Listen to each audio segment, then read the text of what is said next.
Can we call it 6 p.m.? Like the PM. Yep. Yeah, we can. So I'm going to call to order. And we're going to start off first with a public hearing.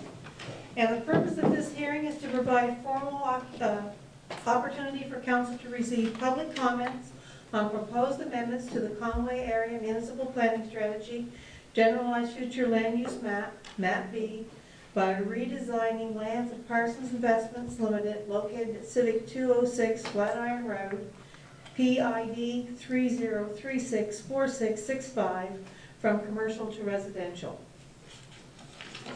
Background. On March 20th, the Planning Committee reviewed an application from Parsons Investments Limited to rezone lands at Civic 206 Flatiron Road, PID 30364665, from Highway Commercial HC to Urban Residential R2.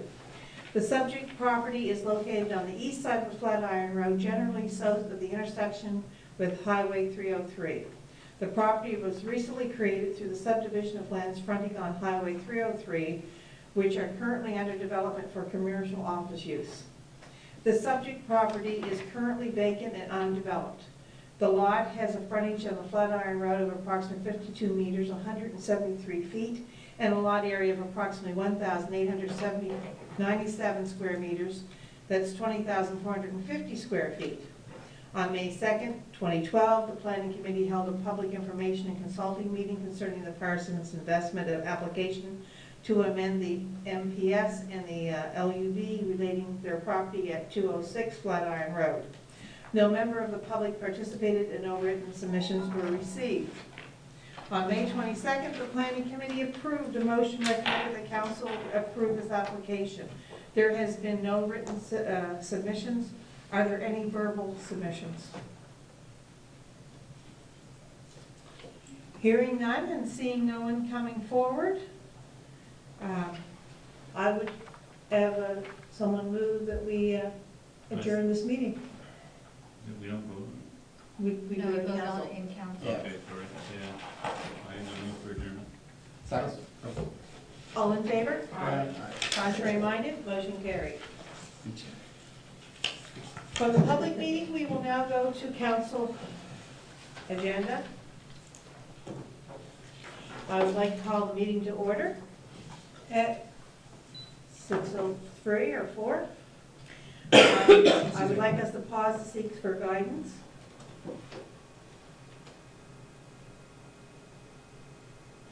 And now we'll have reading of the mission statement. To provide, promote, or facilitate municipal services that meet the community needs by preserving, supporting, and enhancing quality of life for all. Am I the only one hearing a tune back? No, I'm hearing No, it. yeah, it's the loudest I've ever heard it. I didn't touch it. Maybe you've pushed it back a little bit. Oh, anyway. Now, approval of the agenda. First, is there any additions or deletions? And I would like to add an addition. It is a letter from the Royal Canadian Legion Branch number 20 for a letter of support. Did council get a copy of this? No. Okay. All right. New business number 6. So it'll be under new business number 6. There. I'd like to add number 7, a letter to Judge Nichols congratulating him on receiving the Joe Casey Award today.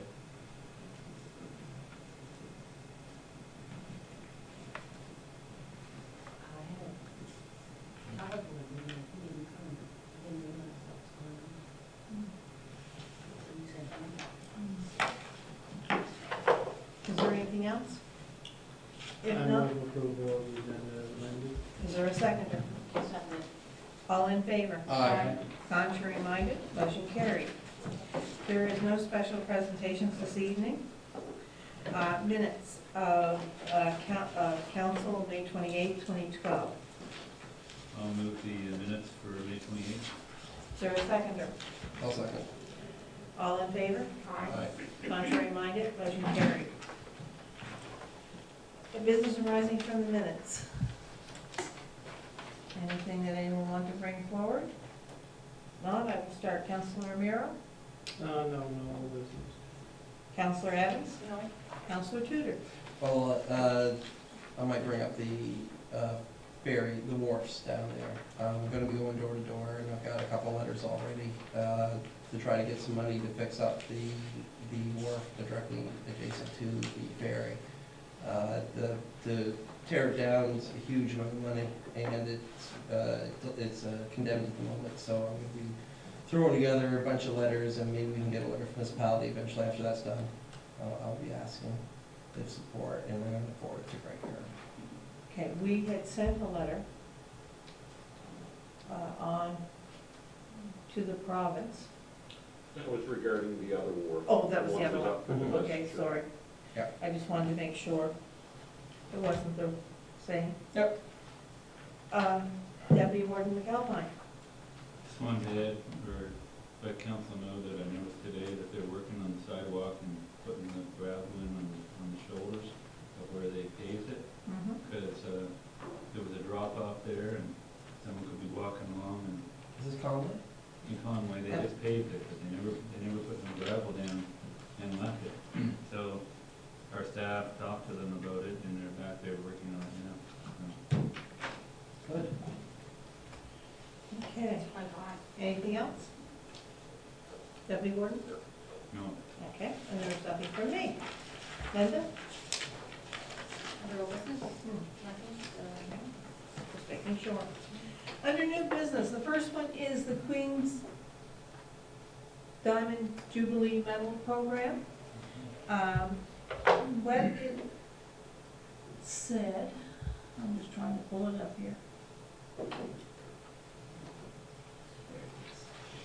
let's put 2 names forward, Yes, and we have the deadline of August the 1st, and we need to put a candidate's name and 1 alternate, and we have to submit them to, for recommendation.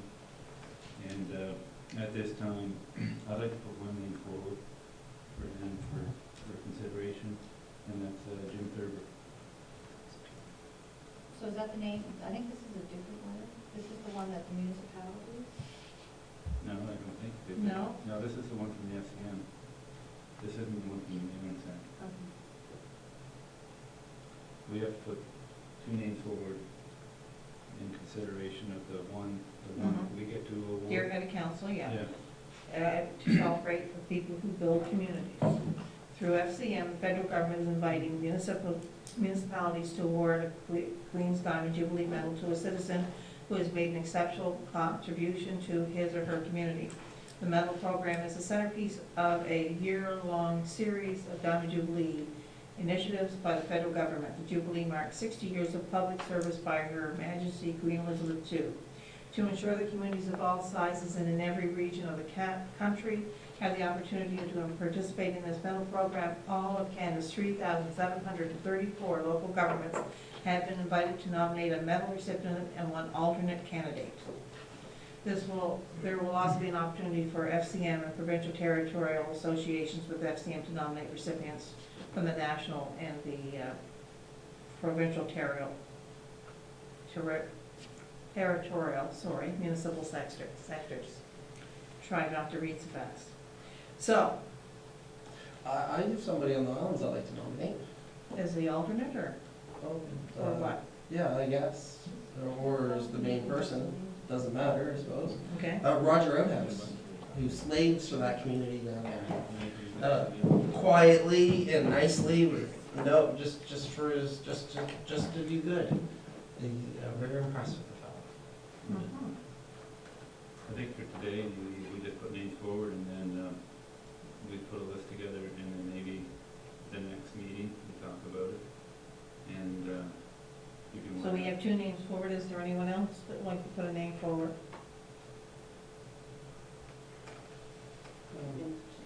Would it be possible to forward a name later, like next week?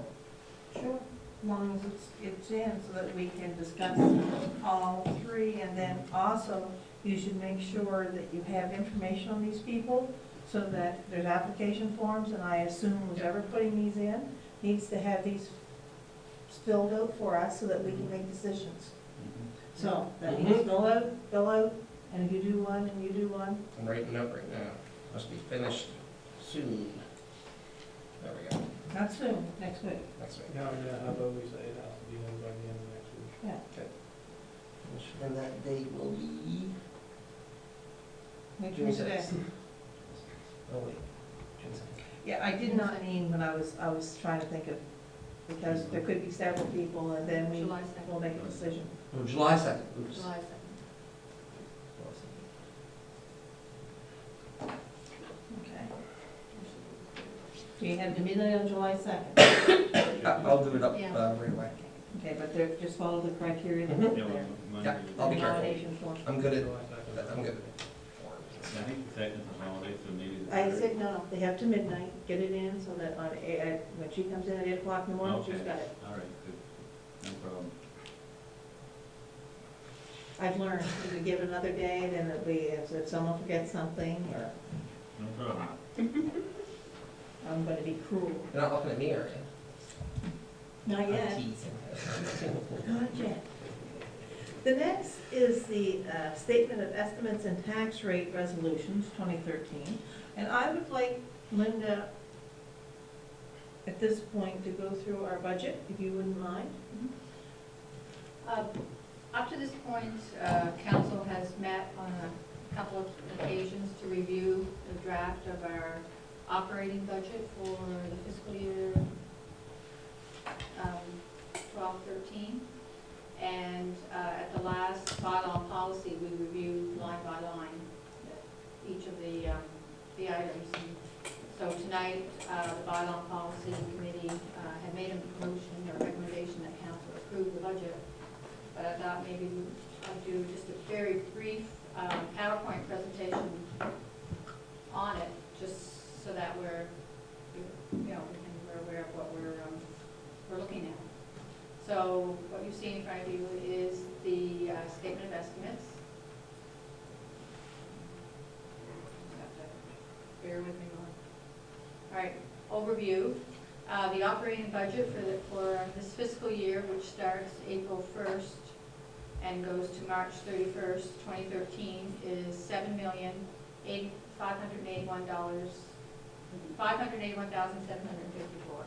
which is approximately a 6.33 increase from last year's budget.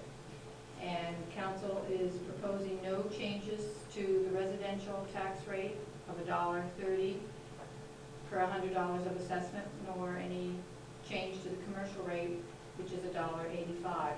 There are also no changes to any of the area rates or the sewer charges.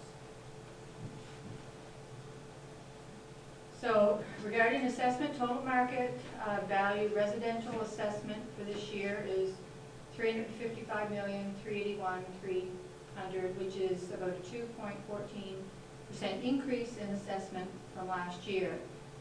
Assessment growth for existing development, as you know, is capped at the consumer price index, which for last year was 3.9%. So of our 5,278 properties, 3,510 were capped at the 3.9%. So the tax rate is then applied to the capped assessed value.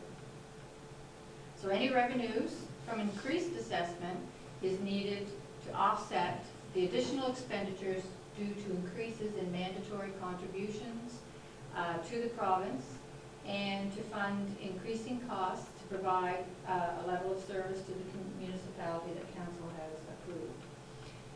The expenditures represent the total amount required for spending so that the municipality can meet the non-discretionary requirements, which is payments to the province. For example, the $1.2 million contribution to education, as well as providing community grants, our programs and services, and plus to meet the priorities of municipal council. So the transfers to the province, and we spoke about this during our budget meetings, for corrections had increased substantially. So that amount increased 33% from 82,000 to almost 110,000, and that's a direct effect of the province's reneging on their memorandum of understanding with the municipalities, which last year, that was to be phased out. So with the reneging on that, we're back up to levels that we had not planned on spending. And as I said before, the transfer to education increased about 7%. So we're up to 1.2 million, and that is a relationship to the uniform assessment. Our uniform assessment increased, so our increase in our education grant increased as well. And costs for our CMP increased 5%. Now we're looking at 1.1, a little over 1.1 million.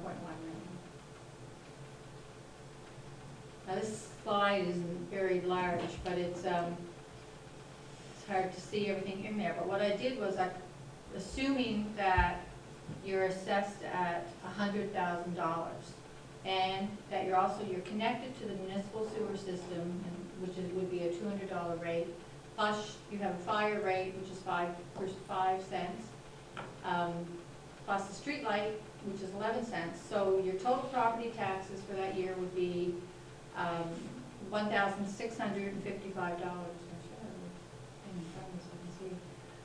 From that, 314 would go to general government services, which is legislative, administration, and community grants. 463 would go to protective services, which is RCMP, fire protection, bylaw enforcement, dog control, and the emergency management services. 166 of that goes to transportation services, which is roads, snow removal, street lights, sidewalks, airport, and public transit. And of your $1,655 tax bill, $215 would go to environmental health services, which is wastewater collection and solid waste collection. 83 would go to environmental development services, which are planning and development, economic development, which is ADITA, tourism, and any other economic development projects that the province wants to, or the municipality wants to take on. A whopping 265 just gets handed over to the province. So, thank you. Does that include the corrections as well? No, corrections would be part of protective services. Oh, of course. Yeah. So part of that, and I didn't break that out. Recreation and culture services, which is, of course, our recreation programs, facilities, heritage, libraries, $83. And financing and transfers, which are transferred through our own reserves or transferred to the villages, was 66. So that sort of gives a simplified breakdown of where the tax dollars go in relationship to a bill. And that's just a percentage of what each department. Deputy Warden? The question I have is back to the previous slide. You said the education costs are based on uniform assessment. Mm-hmm. Is that at the capped rate or the non-capped rate? That is at the cap rate. Capped rate? Yes, I'm pretty sure. All right. Yes. So this is just a slide which is a summary of the revenue. So as you can see, and what I've got here is proposed for last year, actual for last year, which is pre-audit, so will be some adjustments, and then the proposed in blue for this year. So approximately 80% of our revenue comes from taxation, property taxes. Little 6.3 million, and then grants in lieu of taxes is 134,000, and I won't read each one, but that's the breakdown of our revenue. So total revenue is 7,581,754. So there's just a summary of the expenditures. And again, last year's budget, actual, and this year's budget, with a breakdown in each of the departments, as I outlined earlier. And of course, municipalities are not allowed to have deficits, so we budget for a balanced budget. And there's just a sort of a slide that shows the revenues, and that there, again, you can really see the majority of our revenues comes from taxation, pieces of the pie. So revenue, inner taxes is accounts for over 6.3 million, which is the assessed property, area rates, special assessments, deed transfer tax, so wind turbine taxation. So, and I've also shown what our budget was last year, what our actual is, and then what I'm budgeting for this year. Also, sticking with our taxes, there's the residential assessment, which was capped, but it still was up by 5.28%. Cap rate was set at 3.9, so those are showing the tax rates. This is the last year for business occupancy assessment, so after next year there won't be any business occupancy. And actually there's only one account that's on it now, and that's like credit unions, and I think we only have one. So, and this year will be the first full year of the wind turbine taxation, so there's an increase from last year of 34,000, so I think we're looking at approximately $180,000 in taxation from the wind farm. So grants in lieu, again, they're, the federal government don't pay a pure property tax. The federal government pretty much decides what they want to pay. They decide what their assessment is and pay accordingly. Provincial properties are pretty much based on assessment. Then they buy our tax rate. And then there's forest acreage. So 134,000 from grants in lieu. Sales and service, this includes revenue that we generate ourselves through sales at the airport, our sewer charges, and new this year is the jet fuel sales at the airport. So we're looking at approximately budgeting 223,000 compared to actual 214 and budget last year almost 196,000. Other revenue from own sources, 263, is licensing and permit fees. That could be from our building inspection and municipal fines, bylaw fines, income on investments, and interest on outstanding taxes, and then other revenue, which can include criminal background check, dispatch fees at the airport. So we're looking at 263, which is up from budget, but a little bit down from last year's actual. Unconditional transfers, and this is transfers we receive from the province, equalization grant and the farm acreage grant. So that totals, that's up a little bit from last year, which is, so this year's about 402,000. And again, that's just a small amount that we get from the MO recovery fee. I think it's the amount that shows up on people's phone bills. So that's our share. So it's usually right around $3,000. And transfer from own agencies, it's the village supply, it's the revenue that the village rate, and we turn it back over to the villages. So on the expenditure side, that gives a little breakdown on the percentages of our different departments and expenditures. I would say protective services probably is one of the biggest ones. Education's right up there.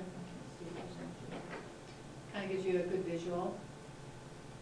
So expenses, general government expenses is 1.4, which is legislative, general administrative salaries, costs, taxation, financial management, municipal operations, employee benefits, the IT, any kind of communication we do, marketing, other general government services, grants that we provide, and professional services such as audits. So we're 1.4, up a bit from actual and up from budget. So protective services, again, that's 2 million, which is the increase in it's the RCMP. We provide funding of $12,500 to the senior safety program. Corrections is here regarding, and that's the 33% increase. Our dog control, fire protection, which is our grants to our fire departments, which are up by 3%. dispatch services, and emergency management. So up a little from, budgeting up a bit from actual. I'm going pretty fast. It's all right. Transportation services, $753,000, and these are building department salaries, costs for roads, snow clearing, ice control, all the street lights, expenditures at the airport, our inventory, that's the purchases of fuel that we sell on the revenue side, and of course, our costs associated with King's Transit and Transport to Clare, which is expanding their service, which has expanded to Weymouth, and there's going to be provide extra funding for the Digby service in the fall. I think it's a fall. So we're right around the same ballpark as last year. And there was a increase in the King's Transit.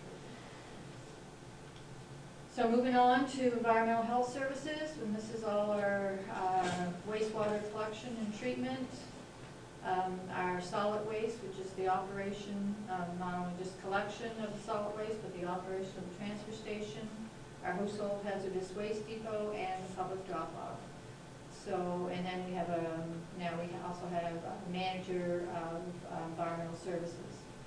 So those costs, so that budget is up a bit from last year. And we all know the just the costs of regulations and monitoring of our wastewater treatment plants has gone up every year.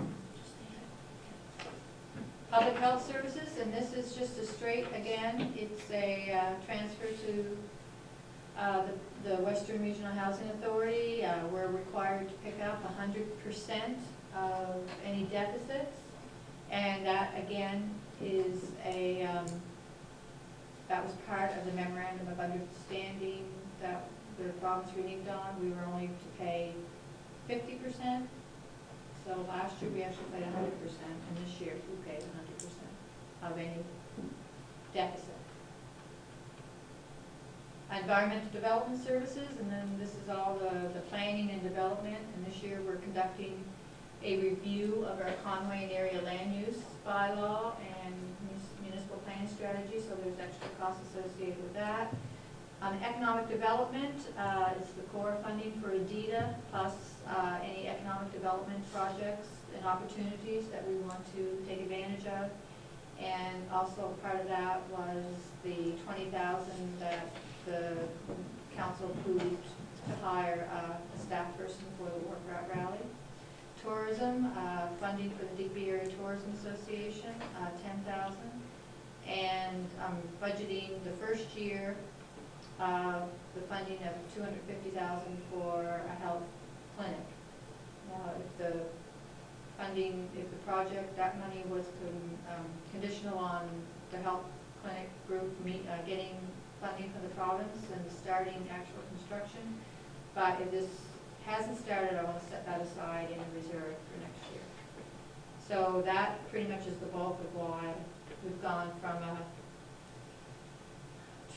budget of 256 last year to 412, almost 413 this year. Recreation and cultural services, and this is heritage and our heritage projects, such as work that Rob's going to be doing on the Maud Lewis site and some other initiatives through the heritage. Recreation is the operating, our 50% share of DARC's operating budget, which is an increase to almost 8%. And this is the second of the 4-year commitment that council is providing to the YMCA for $25,000. And the funding for our regional as well as local libraries are in this department. So we're 389 up from budget. And there's that one.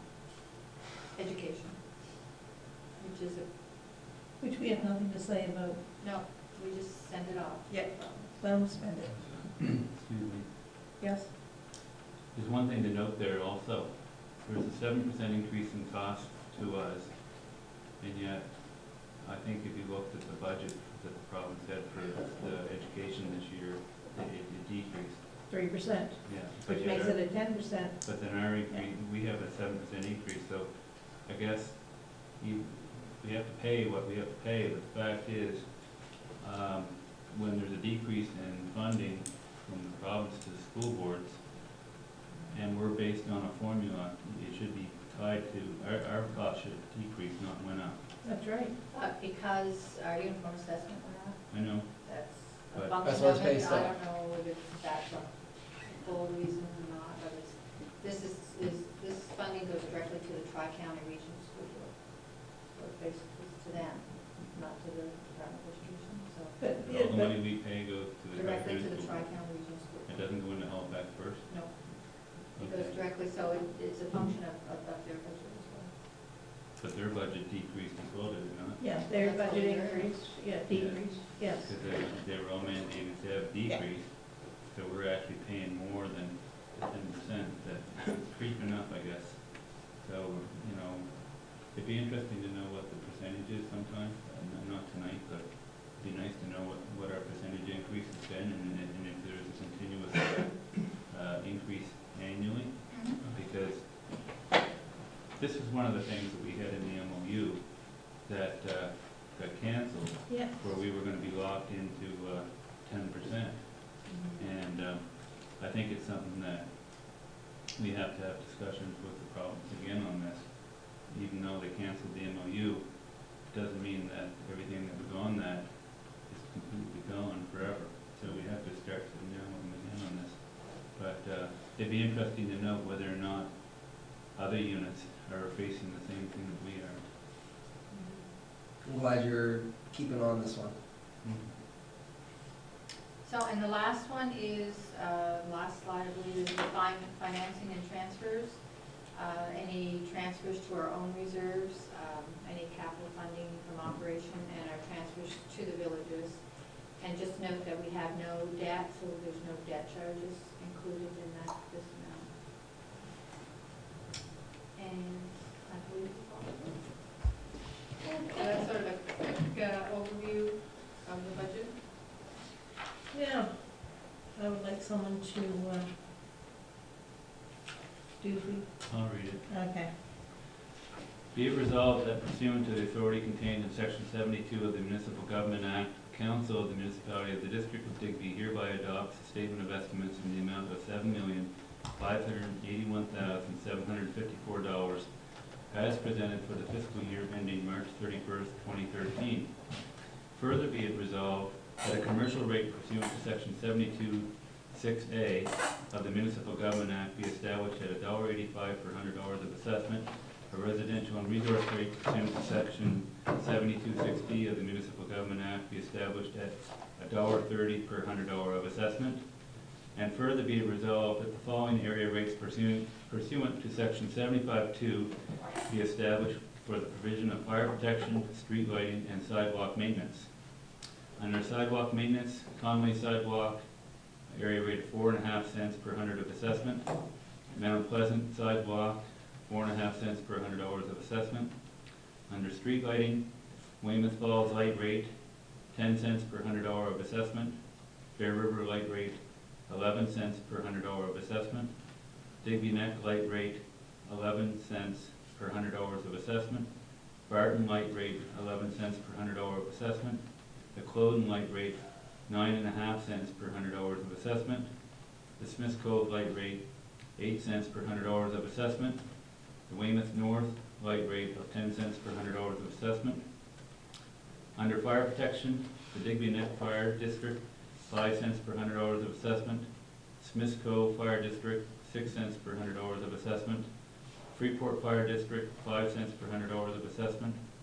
Tiverton Fire District, 5 cents per $100 of assessment.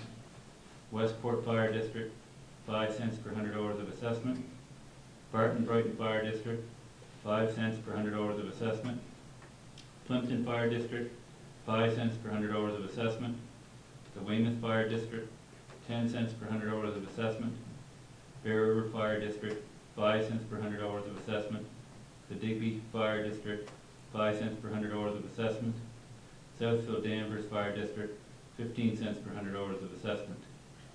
Further be it resolved that the municipality will bill and collect on behalf of the commissioners for the Village of Weymouth, Village of Tiverton, Village of Freeport, and the Village of Westport an amount as determined by each commission at duly convened meetings. Pursuant to the authority granted by the Municipal Government Act and Policy 2001, Municipal Tax Collection, the Municipal Council hereby sets the interest rate on overdue taxes at the rate of 15% per annum, and an interest rate of 10% per annum be established for overpayment of taxes due to assessment appeals. This is to certify that the foregoing is a true copy of a resolution adopting the tax rates. That's just a. Don't have to read that? certification. Okay. Is there a second? I'll second. Any discussion?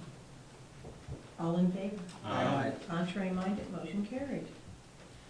Okay, the next thing we will be doing is the Town of Wolfville proposed UNSM resolution. They are asking for support.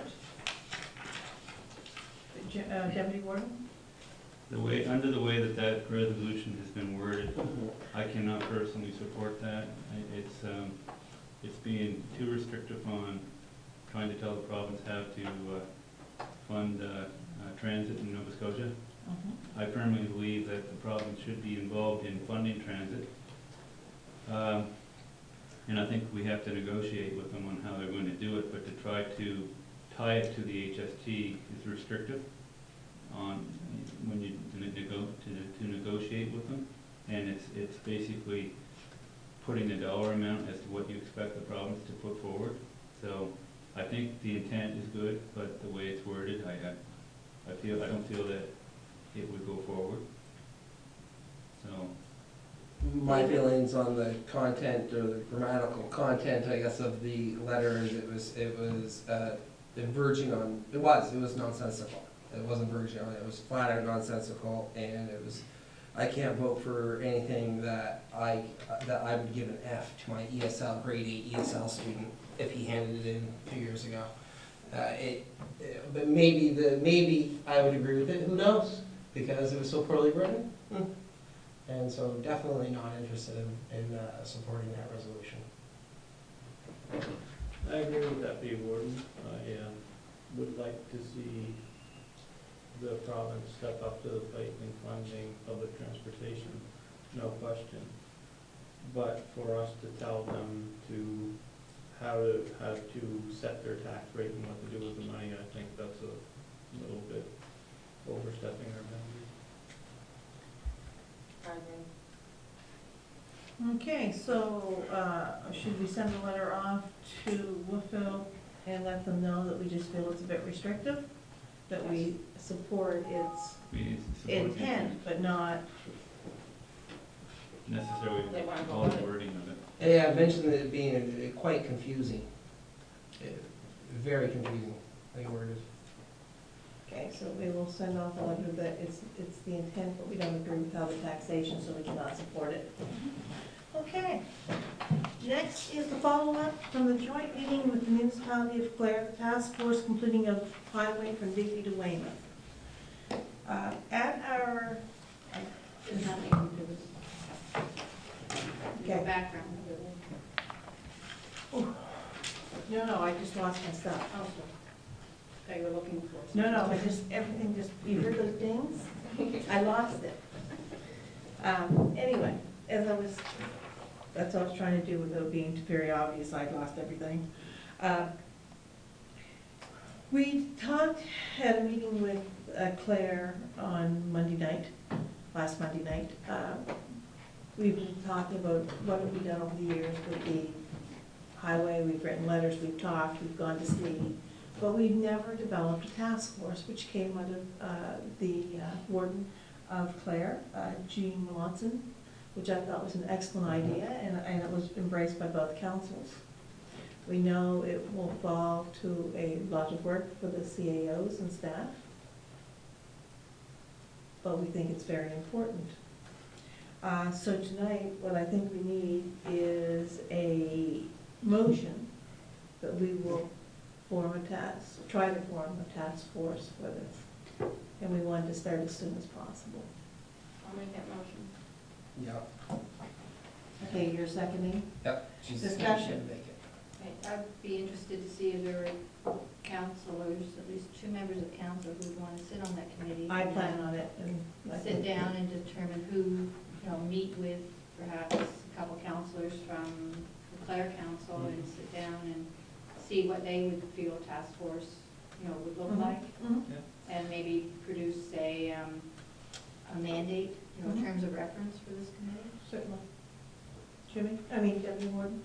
I'd like to see too that you have public representation on the committee, so I Oh, think, we're going to, that's No, part of the task force. but I also, like, I support the intent, but I think it should be pending on whether or not both councils agree to forming the task force. Well, what they said at the meeting is, we would form it, they would help us, because it's not in their district, they feel it's important. Okay, But they felt that they would be there to help support us and, so they would sit on it as well? I think they were interested. I don't think they were interested in sitting on it, I'd have to ask them. I thought they were interested in helping us get towards the task force to go on. Yes, Randall? I would say we would invite them to the table. Yes, I wouldn't definitely. think that the task force would necessarily hinge on that. Yeah. I would set up the task force anyway, certainly invite Claire to the Oh, table, and it certainly. does affect Claire.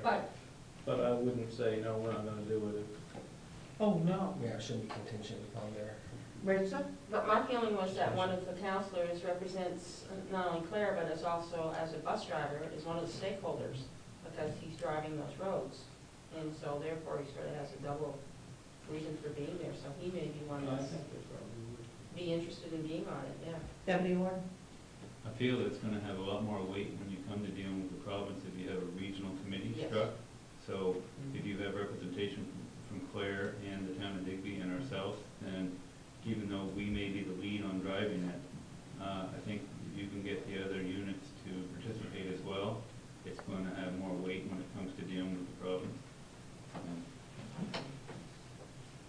Anyway, I agree fully with the intent of having the task force set up. So could I have a motion for that?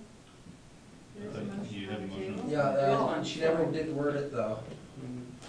David I think we need a more formalized motion for direction. That we form a task force to look into completion of Highway 101, inviting Claire to participate on that task force and other stakeholders, and the town of Digby, sorry, and other stakeholders. I'll second it. I would like to make a comment. I would rather personally see that we're inviting Claire and other stakeholders, because the town of Digby wasn't at this joint meeting, it was Claire. Mm.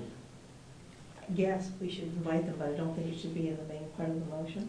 No, it doesn't have to be like, by inviting them doesn't mean that if they're not there, it doesn't go forward. Well, no, it's But just, if you put Claire in it and not the town, I mean, you may just want to form the committee with the intent to invite the respective units to participate as well as representation from the community.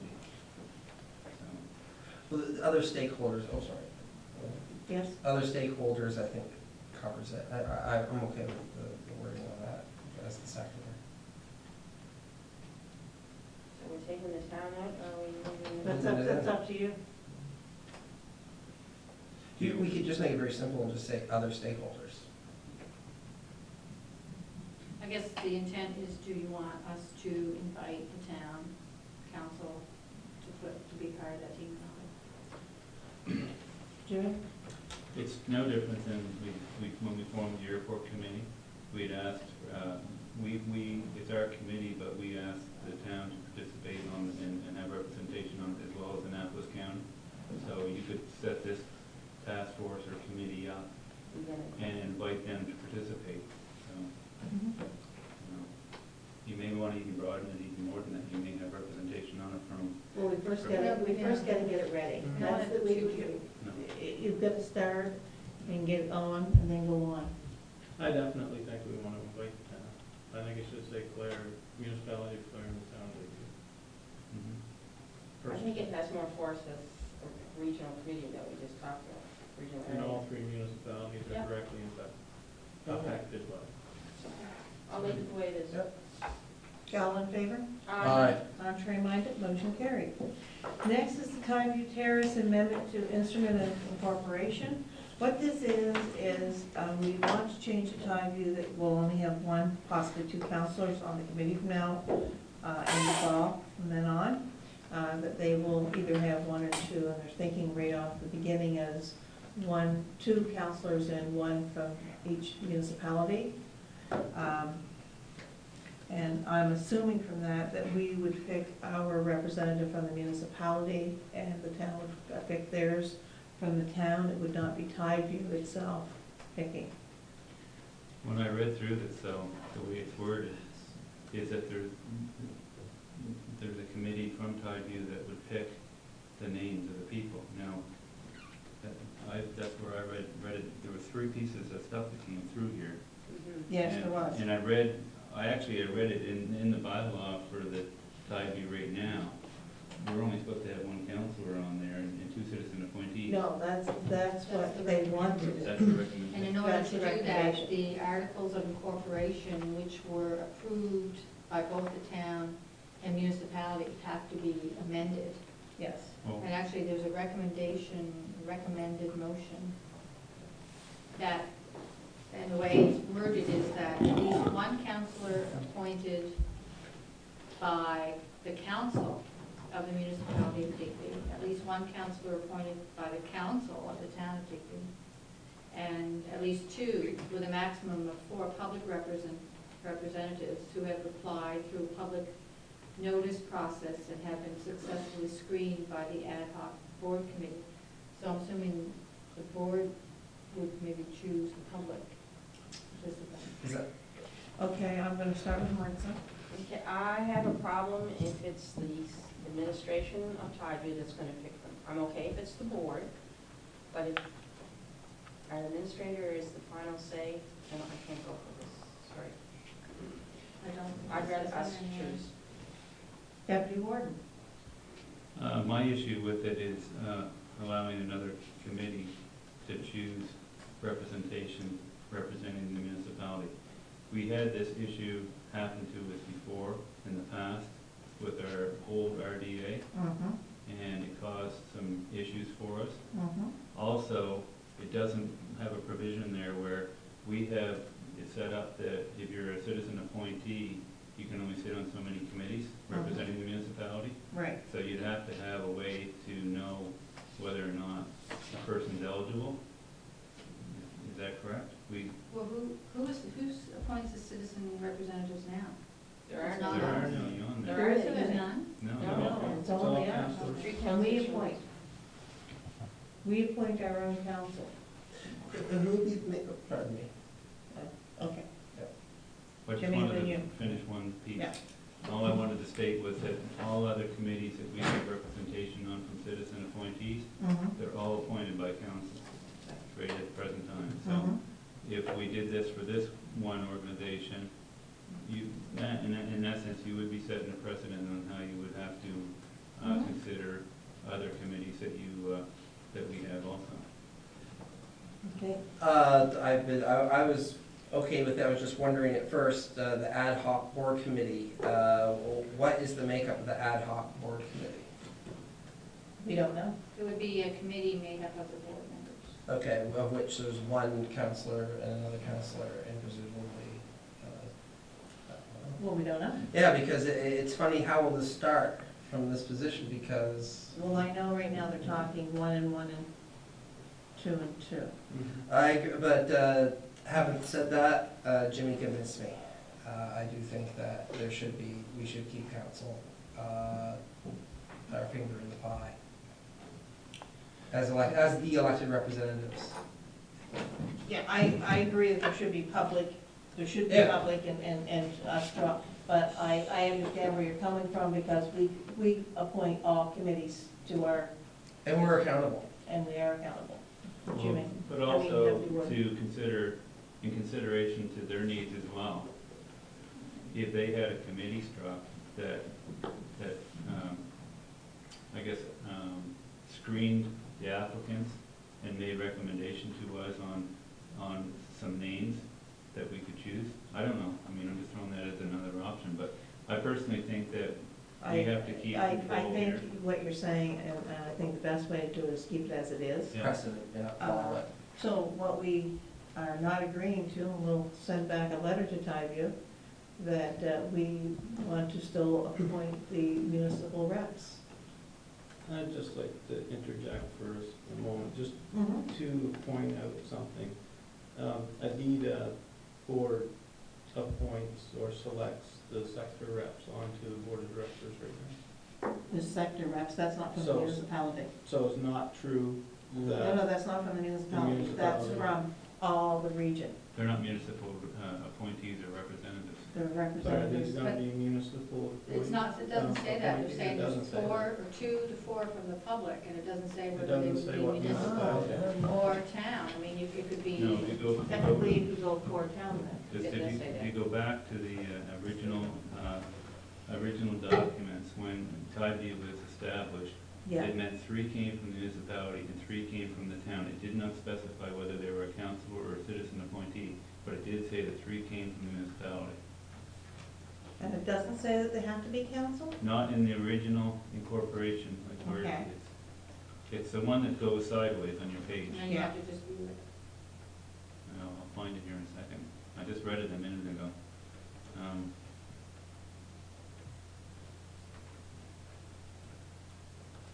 Yeah, here it is. States that, I pushed the button. It states that, the corporation shall consist of members who shall be appointed as follows: 3 members appointed by the Digby Town Council, and 3 members appointed by the council for the municipality of the district of Digby.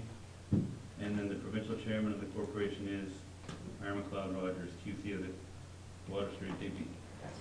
That's old, no, that's the original document, but basically by that, municipal council appointed 3 people. It did not specify whether they were councillors or citizen appointees at that time.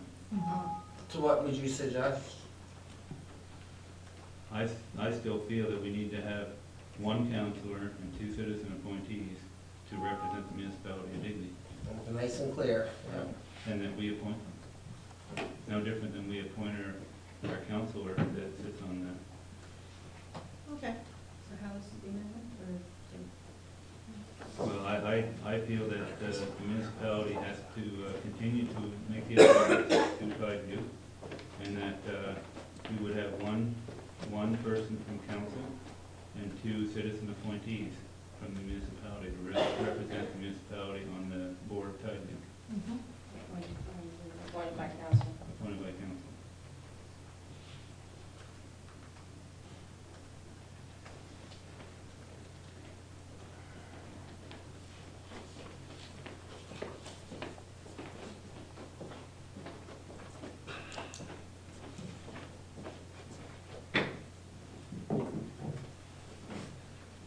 Okay, now, so we will send back a letter stating that this We is, should make a motion for the change to the incorporation, or I'll make that a motion that we, the municipality of Digby would have 3, under the terms of the instrument of an incorporation, that we would have 3 representatives representing the municipality of Digby. 1 to be a councillor and 2 to be citizen appointees that are appointed by municipal council. I'll second that.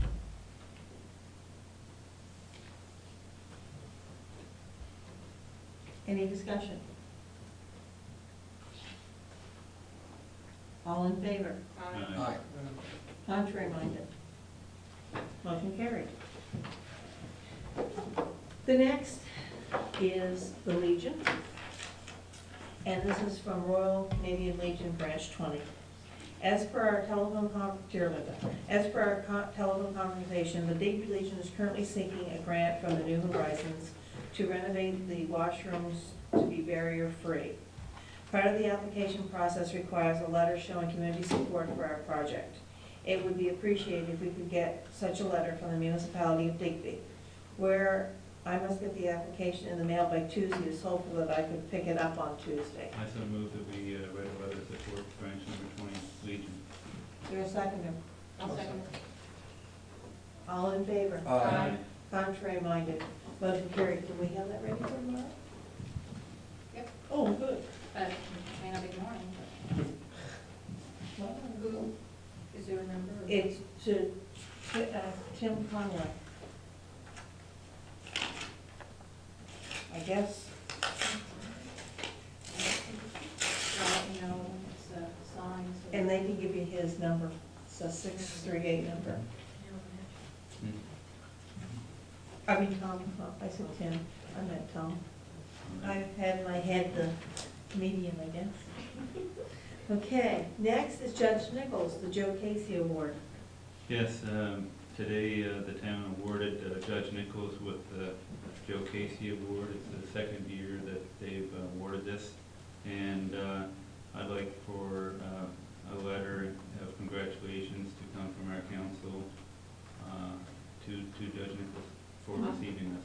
I'll second that. Any discussion? All in favor? Aye. Contrary minded, motion carried. Next, Gordon. Gordon. Oh, good. the next is CAO report.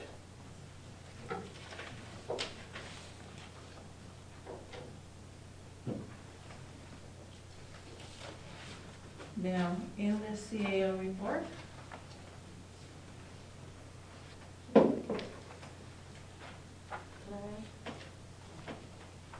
The meeting we're having on the 30th for bar offset the next part of the budget you're talking? No, there's one to, on the 30th. First for meeting with transportation. It's 5 o'clock to meet with transportation, and then wanting to have bylaw and policy, recent policies that have been outstanding. So that's one to have that before we wrap up. I was gonna say, so is everyone see the change for July 30th? Yeah, July 30th. And that'll be, give us a chance to meet the new regional manager, John Moran. Is he a permanent or is he another? No, he's not acting, he's not. Yeah, he's the new gentleman. Now, is there any questions from what we were saying? Doing that? You mean the entire report? Of the CAO report, Yeah, I just want to bring up that I had mentioned to the Westport Village Commission about whether or not they still want the request. And I guess they're still waiting for their committee to come to a conclusion. I wonder how long that might take. It might be a while. So you might want to get used to seeing that on there. I know you'd like to clear these things up, but I wasn't able to get any sort of firm answer. Mhm.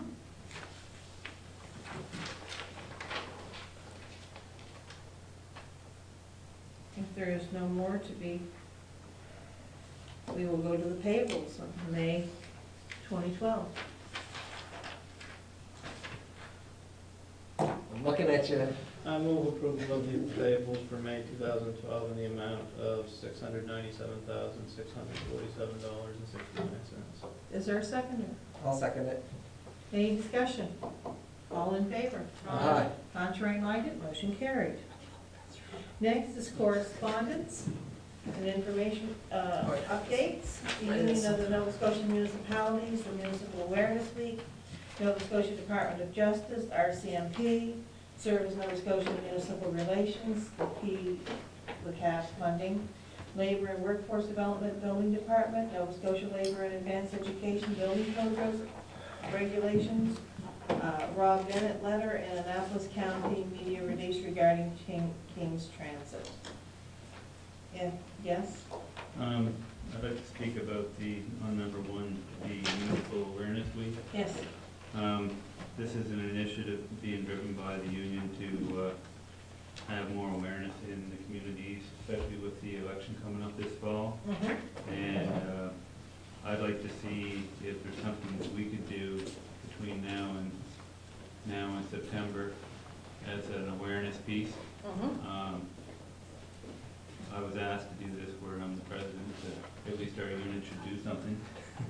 And So I'd like for me, I'm not saying tonight we have to decide what to do, but I'd like to see us do something between now and then. And I'm not sure, you know, we'll have to have a discussion on what to do. And if we're meeting on July the 30th, I'd like to know if we could talk about it at that time. Certainly. And if people have ideas, would they please bring them to that meeting? There is a brochure that does have some suggestions in it as well. Pardon me, I didn't hear There's a brochure that has some suggestions in it.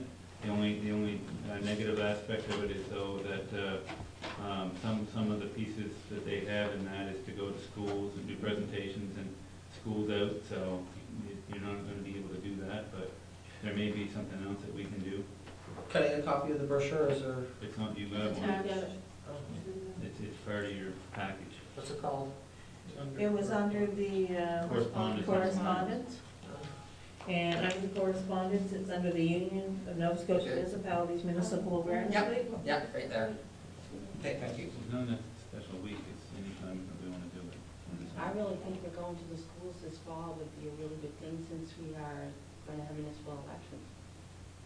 If Yeah, we do could something do along- it in the first, yeah. Yeah, and at the beginning of school or sometime, you know, once they get settled in, because I know the first part of school is kind of busy. but- It's the 24th of September to the 30th, is Oh. the Municipal Awareness Week. Yeah, Oh, so we okay. can Well, do then it. that- Perfect. Yeah, I think that'd be good, Okay, but we can talk about it on the 30th. yeah, even at the adult school. Mhm.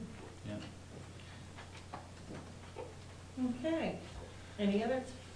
If you Well, would. in the package under the CAO report, there was some information provided on fire chief training, Yes. and which I'm thankful that we received it, Mhm. but I didn't see any cost or what the price was to attend any of these sessions or this training, so is there any way possible we can get pricing on these? I think I I didn't see it I there. thought you did. quickly gave you an update on that at our meeting where we discussed it. I can get it for you here later in the meeting. Yeah, no In a problem. Oh, I think Deputy Warden wasn't there. I wasn't at that meeting. minute. That's what it You is. guys remember what it was? It was. I'll find it and I'll email it to you. Oh, that's great. I was gonna say it was over $1,000. Yeah. It's Okay. very, That was very just tuition. expensive. Mhm. But it was online, I believe, you Yeah. could do it. Okay. It may be, but I'd still like us to look at, I'd like to get the information and talk about it at a later date.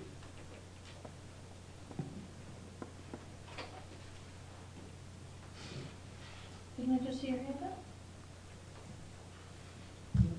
Okay. All we need is- All right, next, under council committees, committee of the whole, there is no recommendations. Bylaw and policy committee, there's no recommendations. So we'll start with the advisory committees. Digby Source Water Protection Advisory, Councillor Adams. There was a meeting on May 3rd, which I wasn't able to attend, sorry. Okay. Heritage Advisory, Councillor Ramiro, Councillor Adams. We haven't had a meeting, but we are in the process of organizing one because there's a couple of issues that have to be discussed in the near future, so probably sometime in July. Okay. Planning Advisory Committee, Warden Gregory, Councillor Adams, Councillor Tudor. Final approval for Parsons Investment Amendment. Now, we had our public meeting tonight. There was no one, there was no written or no verbal submissions. So would council like to make a motion? I'm, Yeah, we have to. Yeah. I move that we make final approval for the Parsons Investment Amendment. Is there a seconder? I'll second. Discussion? No?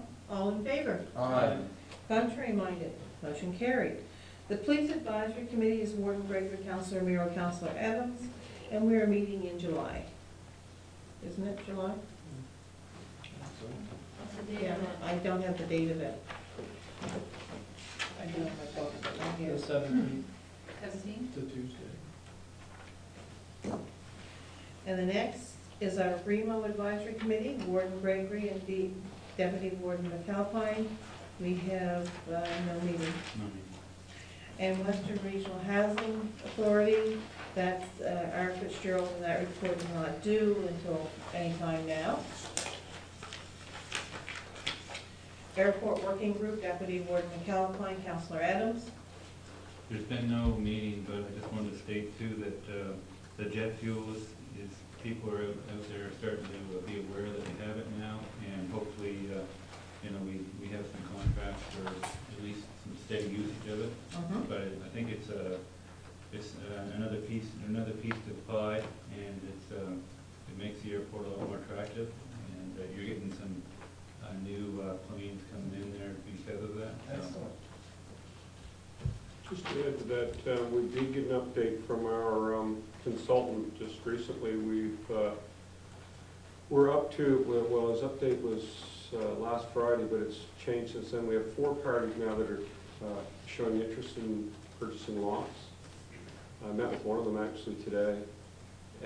There's been 19 different airports that have, or pilots from 19 different airports that have contacted him regarding the survey and looking for information. And he is preparing he prepared a developer's package originally because we weren't sure whether chicken and egg thing, who do you approach first, a developer or somebody that wants to develop there. So he developed a developer's package. He's now going to put together a package for potential people that might want to have a home there that'll help guide them as a group to that. So it's very optimistic on that side, but it's still early.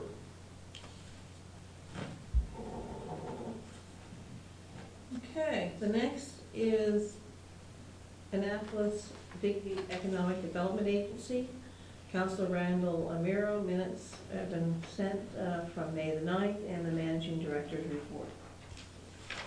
I'd just like to add to that last week we had our AGM, and that went really well. And after the AGM, we had a board meeting, and just something that I want to bring up is by now everybody's aware of the shutdown announced by whatever they call themselves, Resolute Forest Products, I think, or I know by Bellwater, but recently they went by Abitibi. But anyway, the pulp mill, sawmill, everything on the South Shore has been being shut down, so it was brought forward to ADITA that we would like for them to look into some opportunities there with maybe wood pellet or something to use the wood chips from the existing sawmill, the remaining sawmills. That's just something I wanted to add.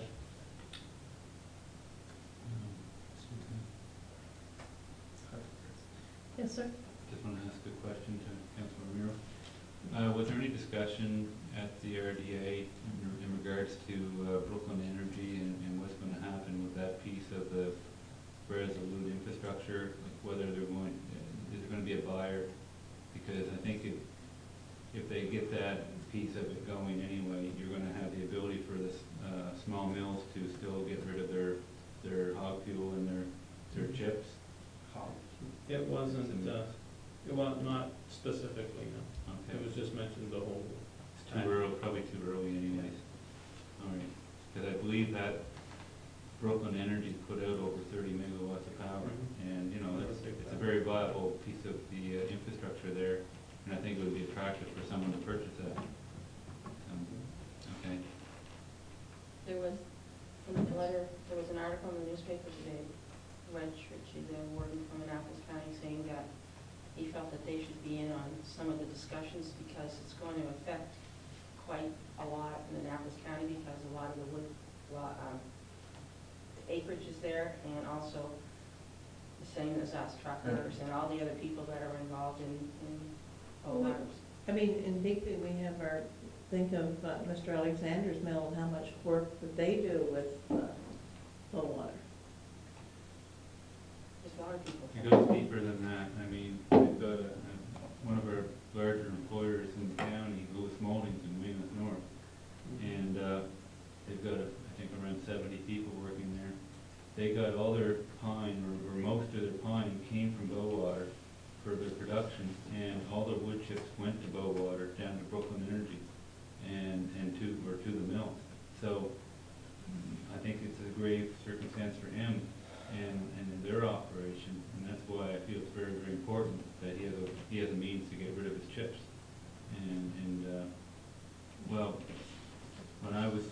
week when I couldn't attend the joint council meeting with Claire, I was in Lunenburg County.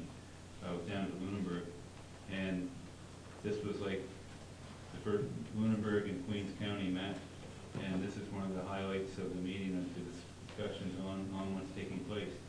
There's between 2,000 and 2,200 direct and indirect jobs impacted by this. Oh, yeah. It impacts Digby County, Annapolis County, Queens. I don't know about Yarmouth County, but probably to a degree. I heard on the radio someone And, big trouble. But the biggest issue, the biggest impacts are going to be on Queens and Lunenburg counties as well. But also, 10% of the exports out of Halifax, out of the container piers, 10% of the exports that went through HRM came from Bowater. And, because 95% of their product was exported. 5% of it was used by the Chronicle Herald. So it's huge. It's a huge impact on the whole western part of Nova Scotia. And so I don't know what they're going to come up with. I know that based on what I've read and heard and been told, that the province did step up to the plate right away to form this committee to try to come up with some plans. They had actually, prior to that, put money on the table to help the company try to get through a rough time. And the company, actually, the $25 million, they didn't even touch it. So I think they didn't touch it because knowing that they probably could have been meant to be there for 5 more years. I don't know for sure, but I'm assuming that's what happened. No, it's huge. I mean, and we face, all rural Nova Scotia faces the same problems. I mean, we just don't have the jobs. Those people who lose their jobs, they don't have another job to go to. And so I don't know how it's going to unfold, but it's not pretty. And something's got to be done. And with the high Canadian dollar, all these exports in Eastern Canada, secondly, they're all feeling the pinch. You know, former markets that we sent wood to are now sending wood to us, just because of our dollar. Well, and of course, also the dropping of the euro. There was a good piece on the CBC radio the other morning. They interviewed one of the vice presidents from the Chronicle Herald, and he was explaining the impacts to them and the rationale as to what happened and why Resolute decided to do what they did. And the Chinese market is now putting pulp out, or putting paper out on the market at a lower price. And we've already got a diminishing market where there's a less demand for paper. And then when you have China coming on board and putting something out there even cheaper, it's making it very, very hard. Which is Canadian wood for you? Probably. Yeah, they load up truck, they load From up BC. right over there, BC. yeah, and they process it, right by. Anyway, that's what they do with their fish too. No. Anyway, that's why it was brought up to Adita, and Adita was asked, the staff was asked if they could work on the file. You gotta ask another question. Yes, sir. This is on a different topic, but I'd like to know at your meeting, was there any discussions on models or what's going to take place with the RDA when the funding from the federal government is cut in May of 2013? No, not, it was mentioned, and moving forward, Adita has to put together, Adita has been told by ACOA that we have to put together a plan for the next year to show what is going to happen with Adita over the next year to prepare it for the funding cut. So it's something that's going to be worked on, has to be worked on one way or the other.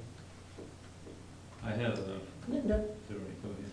Actually, there's a meeting this week in Kentville, and it's the executive directors of the Hants County Kings, the Hants RDA, Kings RDA, and Annapolis Digby RDA, with the board chairs, just to start a discussion on positioning the RDAs. You're looking at opportunities maybe for amalgamating of the 3 RDAs, or looking at council priorities, or if that's an option or something that's doable within. I have a phone call next Friday with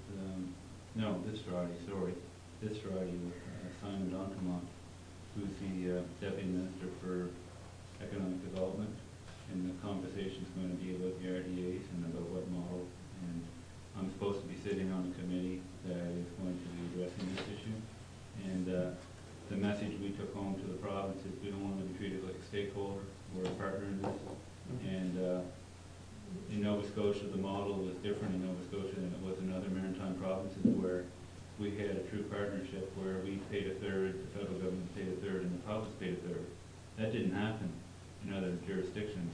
I think in PEI, I think ACOA paid 100%, and just for example.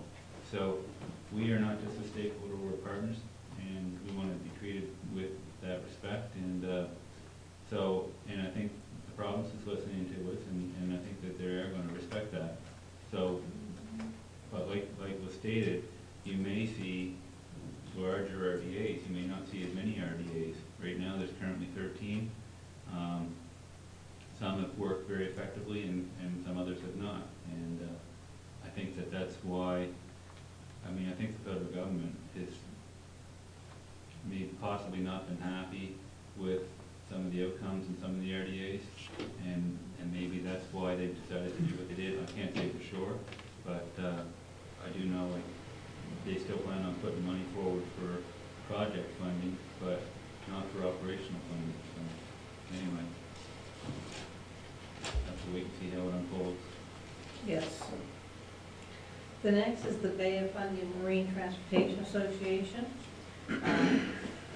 On June the 12th, 13th, we went to St. John and did some cold calling on people.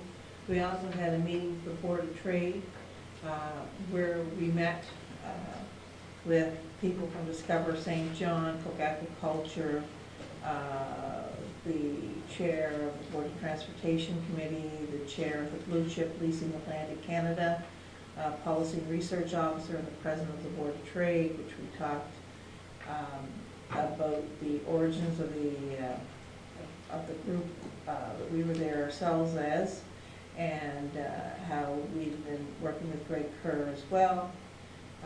We talked about looking for ideas and approaches that would be considered to enable the association to be effective. We did a PowerPoint which was sent out. We talked with Dennis Legier, who was with Tropical Shipping, Burnett Ferdinand's. We met with Mediterranean Shipping Company Canada. We met with Carl Killam, the MLA for St. John Harbor. We met with Brenda Hall LeBlanc. We also spoke with Jim Clinton, the CEO of the Port of St. John, Day and Ross Trucking, Atlantic Piloting Authority. Conversations we also talked with Clarendon Robichaud, who happened to be going over, and we had an opportunity to talk to him. It was a benefit. It was a long, tiring day. But I think something is helpful towards what's going to come towards us.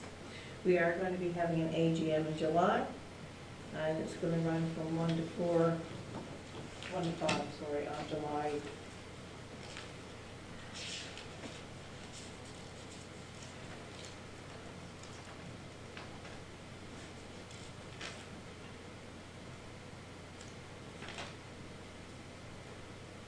I think it's July the 4th, but I'm going to have to check. Where? And it will be at the Adida Boardroom in Cornwallis.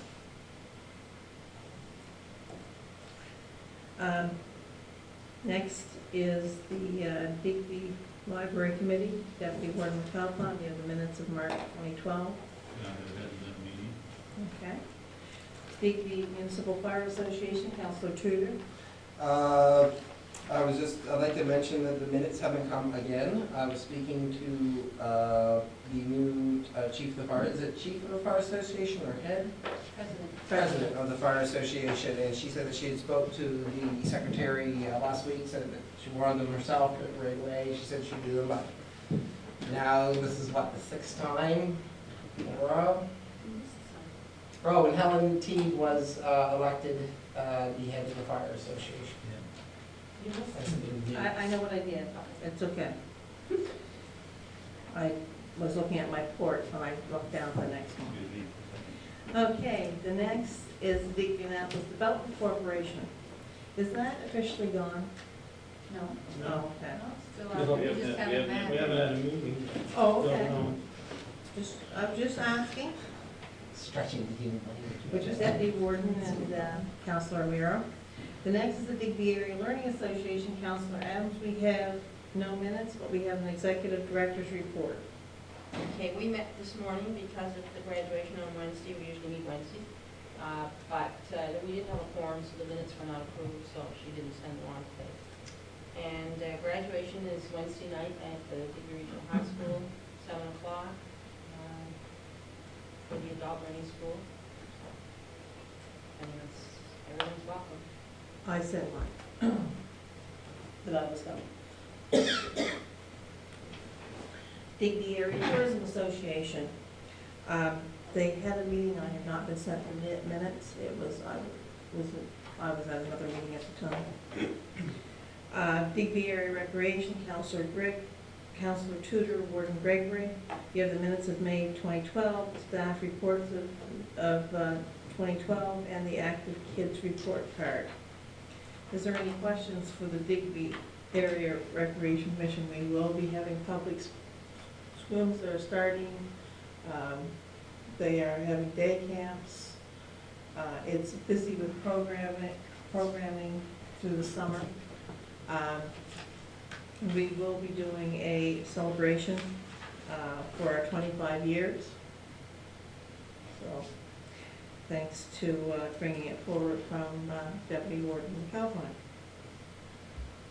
The next is, Work on, just work on the parking lot, I Is understand, beginning- begins tomorrow, yes, after graduation. I have to say, what a great, I really enjoy sitting on this committee. It seems to be, it gets a lot done. I'm always happy about that. Just like to say that. Next is the Digby Harbor Port Association. We have gone to every other month to have a meeting, so there has been no meeting. The following is the Digby Log. Okay, we'll skip that for now. And we did the Digby Fire Association. Oh. Industrial Commission, Deputy Warden and Counselor. The last couple industrial commission meetings, I've been unable to attend. They've been held in throughout the day, and I was unable to make it.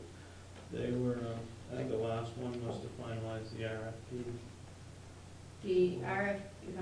The RFP for the tidal site selection study is been issued, and on the 18th, they brought all the consultants in for a pre-bidders conference and tour of the site. So there's 7 or 8 different companies that are interested, and it escapes me right now when the RFP closes, but it looks like we'll have some good experienced consultants to choose from. Very good. Thank you. Okay, next is King's Transit Authority, Counselor Amiro. There's been a board meeting scheduled for June 27th, and that was a change from when Counselor Amiro had planned on. And there is now, for him, he cannot attend the King's Transit, and we asked the PAC meeting. So there is no one who can, our PAC is at 4 o'clock. Okay. And I have a prior commitment. And that's what I mean, Yeah, it was scheduled for the Wednesday before, which I had clear and prepared to go, and then they changed it at the last minute. We have PAC on Wednesday, right? yes, At 4. 4 o'clock. It's not a discussion. 4 o'clock? 4 o'clock. And while we're on King's Transit, I'd just like to point out that it was circulated the last ridership report, I think, for May, Yes, and our numbers are continuing to increase. yes. It's one really bright good. side, yeah. Yeah, I have a question. Weren't some of the changes in the prices for the service initiated by the withdrawal of Annapolis from the King's Transit? Now, sorry? When Annapolis withdrew from gave notice of potentially withdrawing, I thought that was the reason behind some of the fee changes. No, I don't think. That was mentioned in the initial report to us regarding the budget. And what you're thinking of, I believe, is the... Did you get the email back that I? Yes. Yes, I think what you're referring to was the cost per hour. Yes, for maintenance, yeah. in the garage. Uh-huh. And I actually called them on that on the next meeting, and they backtracked quick and said, no, that was not the reason. The reason was because Too bad. the previous rate didn't cover the cost. Okay. So I called him out on it, and Yep. he backed away. Okay, good. I was just curious if, a few bucks for the municipality to save there somewhere somehow. The next, And just as an update too, we're having our bus, the transmission wing yes, yes. in our bus, and they're looking, it'll probably be a cost, they need to rebuild the engine as well, so we're looking at probably a $10,000 repair bill. Going forward. It's always lovely. Next is Medic Counselor Tudor, next meeting scheduled for June. Well, I went to that, it was on June 12th, Mhm. and I've already attended. I haven't gotten any minutes yet, that might be because I just started with them. Did you get the minutes, Ryan? Okay, I'll look into that, because I only had my first meeting. But I did have a few things I'd like to say. I'd like to see a more vigorous approach from Medic, and to be a bit more receptive to best practices. It was explained to me that it was essentially something that just observes. And I think that there's a lot of potential for improvement. And I would hope that municipality would support me in trying to make it more vigorous and more open to best practices, rather than just merely a body that observes what happens without getting involved. I was kind of quite surprised, but I think there's a great potential for the group, a great potential. And you spoke to the chair? Yes, I spoke to the chair. Yes, about the possibility of having the deputy warden from Clare come? Yes, cold water was thrown on it, but I argued that sort of cold water was thrown on it in regards to Medic doesn't really take a proactive approach, was kind of how it was explained to me, and that Clare had this particular culture, and because of that, it wouldn't be useful to find out best practices. It didn't really, I found it to be quite unconvincing, and I would like to continue politely and with a smile on my face to get this to be more, like I said, vigorous. Please bring this up at your next meeting. I will. We would like to see that happen, Mm-hmm. because we have to become more active. That Yes. might be a request from council. Yes, that's what I mean. Okay. Actually, I'd like to see a motion so that we can send a letter on. So, I don't think we need, I don't know if a motion is quite what I need right now. but just when you go to them, just say that this is council, if Yeah, council council wishes is to make that requesting motion. that. Council request? yeah, Yeah. It's just direction from council. I've gotten direction from council. yes, Yeah. that we would like to see Claire come up and talk about Medic, or how they do their Medic. Yeah, she suggested that Improvements and improvements. there was a suggest that they might be able to make 20 minutes for him, but that sometimes people talk too long. But if he has good points to make, I don't care if he talks for 3 hours.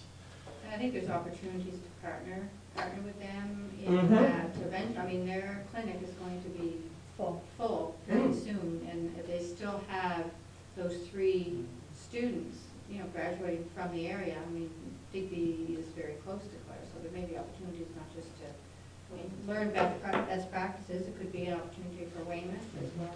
To directly benefit from their experience. I was very impressed with how theirs is set up, and right after that, I had my meeting, and I was shocked, the difference was significant between the attitude and the agenda and all that sort of thing. Deputy warden. Well, I was gonna say same thing, that it would be very valuable and worth pursuing to try to get some more doctors in the Weymouth, because you've got one doctor in there, Dr. Westby, that, I don't think he's got much help. There was Dr. Ron is now going on Fridays. Right, but before that, there used to be another doctor that was there. And not only that, I think it fits very well with the Clare model, because right at the present time with their clinic being in Metagan, people from St. Bernard and Church Point would all have to go down there. But if they had other doctors in the Weymouth clinic, that could serve part of Clare and provide services in the Weymouth and Weymouth area. A real win-win situation. It would work for both of us very well. And it would work for Clare too, because apparently from my understanding, their clinic is full. Will be. And will be, and for them to take on other doctors, they would actually have to expand what they have for a building. But we already have a building that's underused, so We will, it would, huh? we will. No, I'm not talking about the one here in Digby, I'm talking about the Well, one I'm in just Weymouth. saying, they have one and What it's building underused in right Weymouth is now. this? And we will have one. Mhm. But we already have Oh, one okay. in Yeah. Weymouth. I'm referring to Weymouth. Yeah, and it's underused. It's underused, so. Deputy, Councilor O'Meara? Personally, I would like to see the municipality set up a task force in Weymouth, just concerning the Weymouth Medical Center, and how to recruit doctors to it. I think from the way the Clare Council was talking in our joint meeting, that they would at least set on it for the first 6 months to a year to help us get started in the direction. And that would give us, where we're right on the border with Clare, I think that would give us the perfect opportunity to work with Clare. And we could feed off of some of their strengths, and we could hopefully, eventually in the future, develop strengths enough of our own that we could help them. It could be a Great very idea. good partnership, I think. And instead of being like district health or anything else, it wouldn't be too broad-based, it would be narrowly focused on the Weymouth Medical Center. Mhm. Would you like me to bring that up at Medic, or No, I this think- is something purely with Medic. us? Personally, I think it should be led by the municipality. Yes. There's nothing to do with Does that that. require a motion? Yes. I move that we establish a task force. What's the word I'm looking for? To look at doctor recruiting specific to the Weymouth Clinic. Health Clinic. Thank you, that's what I wanted to say. I'll second that motion. Any further discussion? All in favor? Aye. Contrary minded, motion carried. Right on. Next, Digby Library Committee, Deputy Warden McCollum, minutes from March 2012.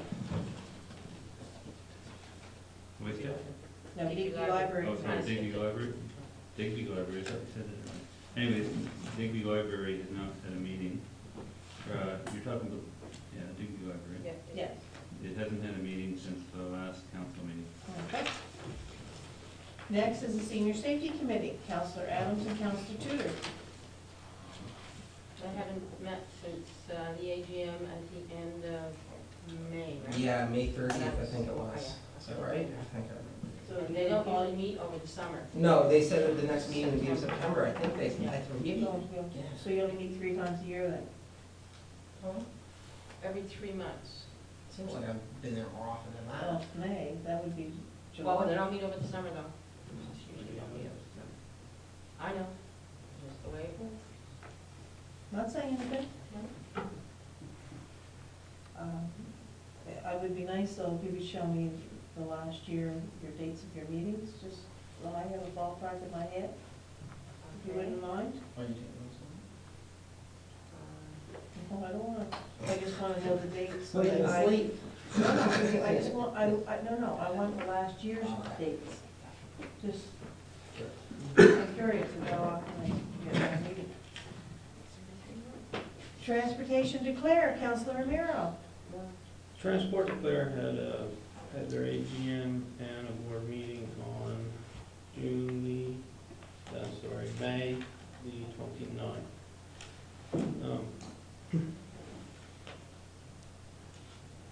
We don't have much of a meeting package, but we do have minutes and an agenda, and I'll make certain that they get forwarded to council from now on.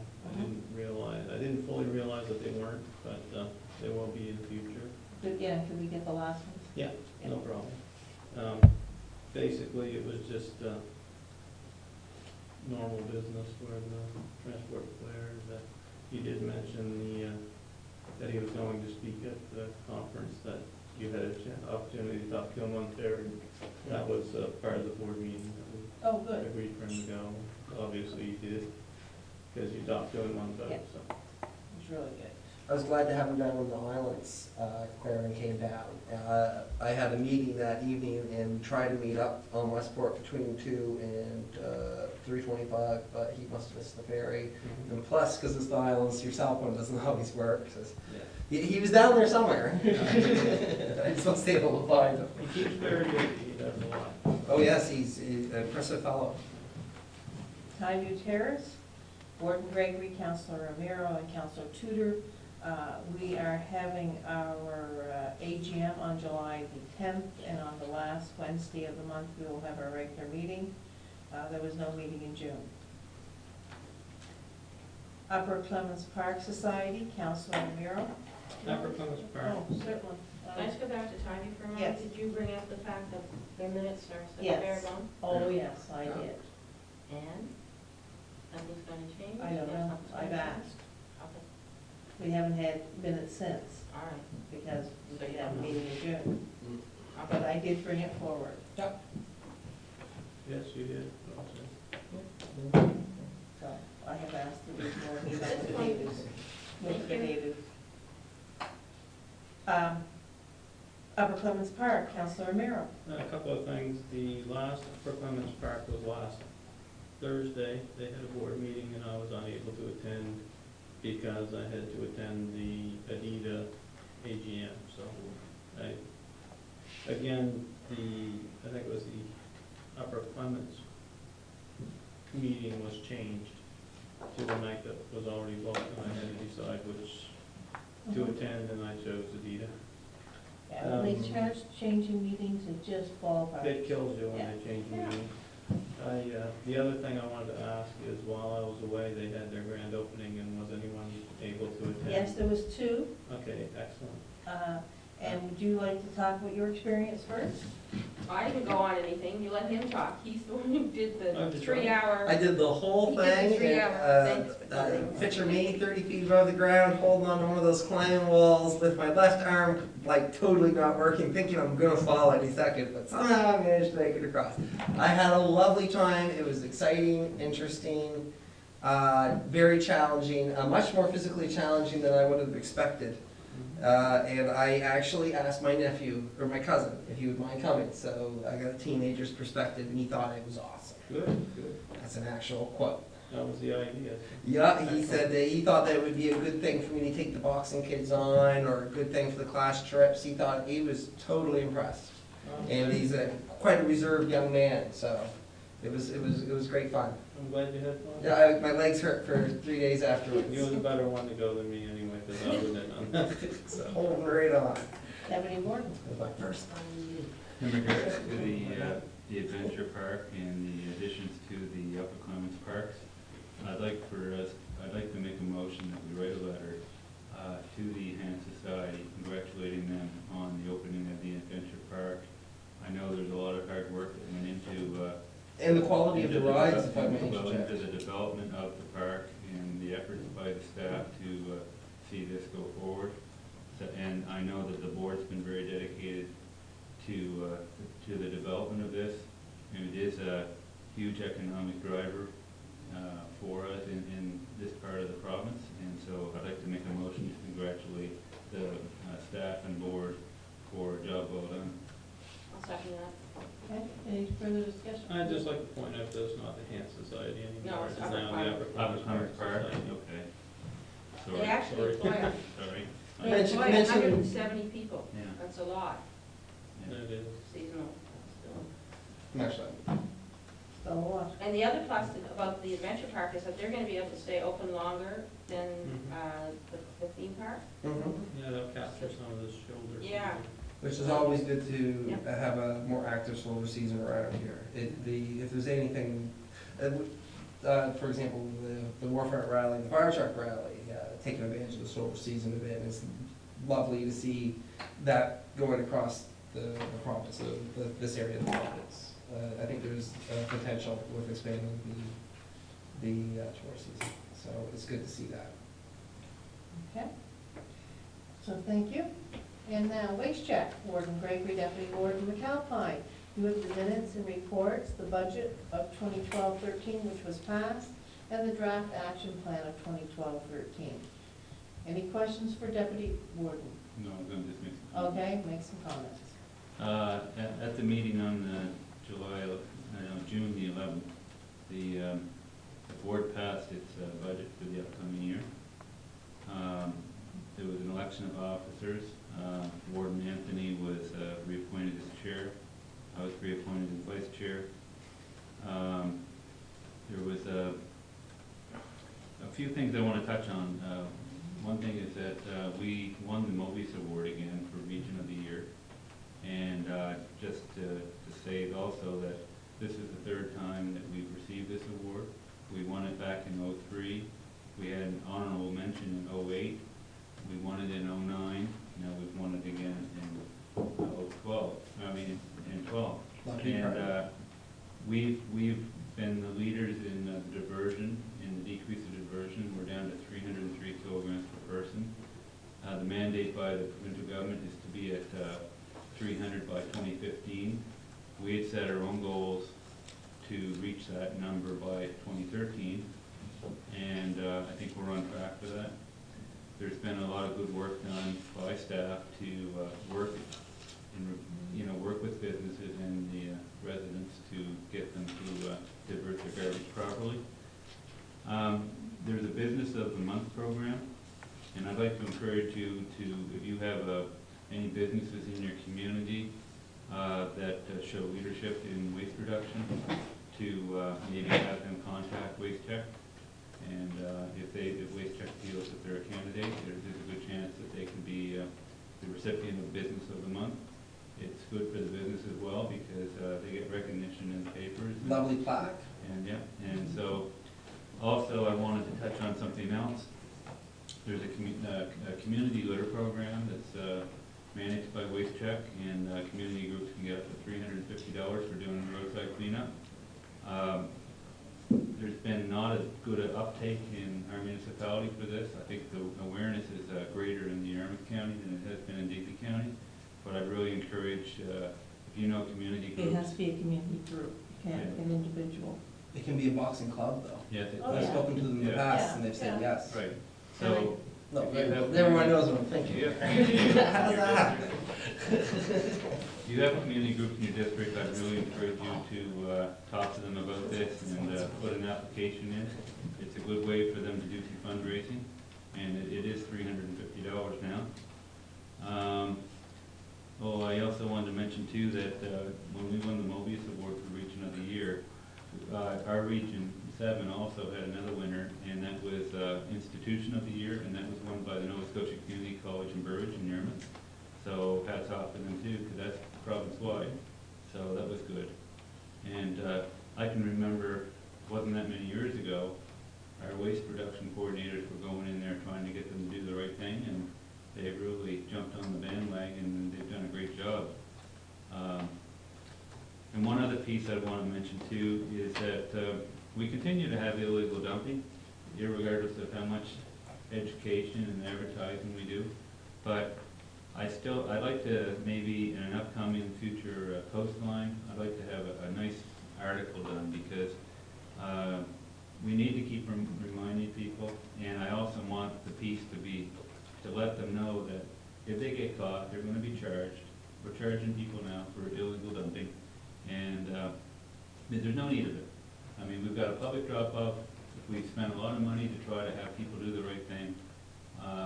If you don't get your curbside pickup, you still have the ability to take it over here at our public drop-off. There's no need of having to have people throw stuff in the woods and dump it illegally. So I'd really like to see us do a really good, strong piece in the coastline in one of the upcoming articles. I have a question. Yes, sir. I heard that there was a lot of fishing supplies dropped into the container in Freeport. I wonder if there's any way that during that time of year when there is a ton of fishing supplies, because right now everything's just sent straight to the bottom. And one person I know drove, he had to drive, I think it was to Clare, to get rid of his stuff, which is, a couple hundred kilometer round trip. For what? And not everybody has a large truck that they can fill up with, ropes and buoys and derelict traps. I was just wondering if there's anything maybe just for next year, if maybe the municipality, Why would you have to take it to Claire? there was a drop off, maybe it was Digby then, I thought they said they brought the Claire. Well, we This was have- last year. Okay, but we have everything from Digby now. Mm-hmm. Maybe a year ago it wasn't. Okay, well there, that explains it. Okay, So they can bring it up. they can bring it up to Digby now, they don't have to go to Claire. Mhm. But we've done a lot of work, we spent a lot of money when it comes to solid waste over the last few years. Between the household hazardous waste depot, the recycling building, which is now the solid waste building, and the public drop-off. So, I don't know what else you can do. Well, the thing is with 50, say you got 50 traps, who knows how many fathoms of line, right? And everybody's doing it at the same time. 120-kilometer round trip with up to 4 ferry boat rides involved is quite difficult to, bring your little, truck. Then There is they an issue. can probably all pay for a dumpster. They can pay for a dumpster themselves and fill it up, and Greg would pick it back up for them, but they have to How much is a pay. dumpster? You'd have to ask Greg, that would be his I business. could ask him about that. But I mean, that's up to the fishermen if they wanna do. Well, That's why we have the public drop-off system here. I don't totally agree with that. That'd be like saying it's up to the It is up to. constituent for what they do, you know what I mean? That's no different than any other commercial enterprise having to get rid of their commercial waste. Yeah. They still have to pay for that to be disposed of. Yeah. So Well, I'll it's the definitely same- look into it. Same idea. I mean, if you have a lot of businesses have dumpsters, and it would be no different, but if a few of the fishermen got together and cost shared on one, it would be a good way for them to do it. Maybe that'll be something I'll try to organize up for next year. Again, Yeah. but it's a commercial entity, we can't.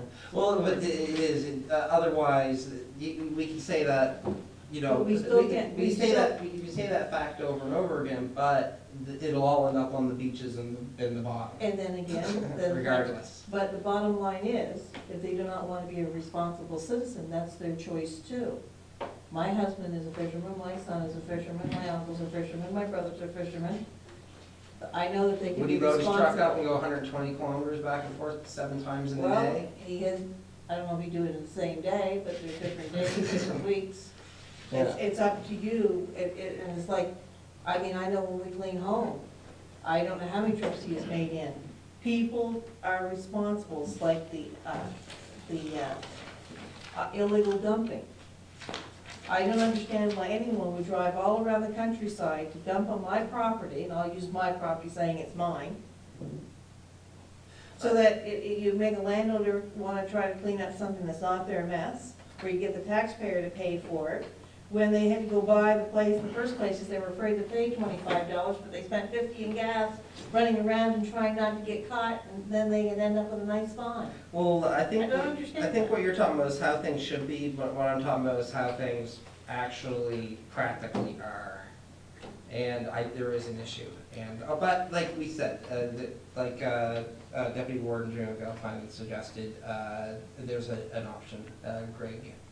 It's up to them to talk to Greg. Well, I can do it for you, because I'm sick of, it's just too much pollution, and I can't ignore it. That is your choice. Yep. Okay, next is Western Counties Regional Library. We have the minutes of March 12th, Deputy Warden McAlpine. Councilman, sorry. I was writing stuff down. Council reports?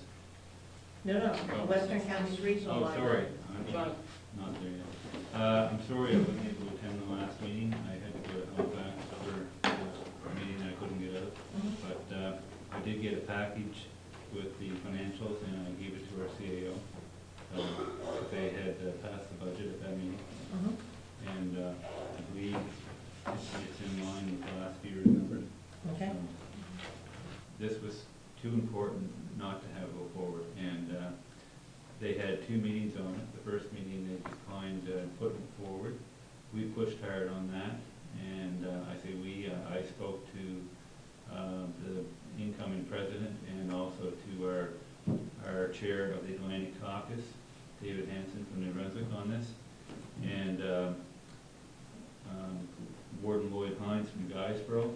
He was the driver behind this whole resolution, and he was very adamant to these people as well. And so we did have good support, and it did go forward by the executive, and not with recommendation from the staff of the FCM, I want to say, but it did go forward as a resolution A with concurrence from the executive, and the membership passed it. And also I want to say is, one gentleman stood up and spoke on it in favor of it, and he was a past minister in Mulrooney's cabinet, and he was the Minister of Fisheries when they made the major changes back in those days, and he stood up and spoke very highly in favor of this resolution, because he basically said there were mistakes made before and we don't want to do it again.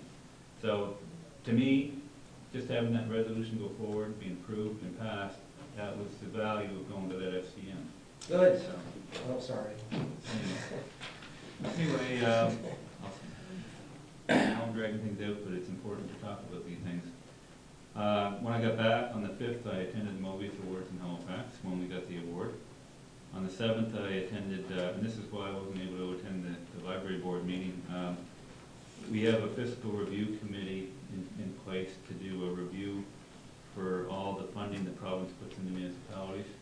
And the first meeting was on the 7th, and we had six deputy ministers in attendance, as well as our executive for the UNSM. The outcome of that is we decided on what the deliverables were expected to be, and the work plan for how we're going to go forward. There's a working group made up of AMA members and Service Nova Scotia staff. They're going to be working on crunching the numbers and stuff throughout the summer, and the Fiscal Review Committee will be meeting again in September. And then on the 8th, we had a UNSM board meeting. On the 10th, I attended a dedication ceremony for the Cenotaph in Bear River. It was hosted by the Legion, and it was a very nice dedication ceremony. On the 12th, myself and our CAO, we met with Chief Frank Muse from Bear River First Nations and his council to discuss the wastewater project. And out of that meeting too, we had a good discussion with him, talked to him about maybe potentially there's opportunities for other partnerships, which you never know what. Oh, that's really good news. Yeah, they seem to be very open to wanting to talk and meet with us and maybe work. So it was good. Very much so. Yeah, it was a very good meeting.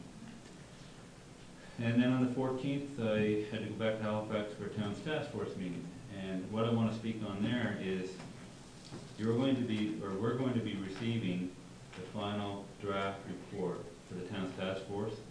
It'll be coming out probably before the week is out. All councils in Nova Scotia are going to have until the end of July for any comments they have on the document, or any changes or feedback that they have. So when that comes out, I encourage everybody to read it, put some thought into it. It's a document, I think there's around 40 pages, but it's 2 or 3. You gotta go through it and read it, and there is some good pieces in there for towns, but it's not just towns, it's all municipalities.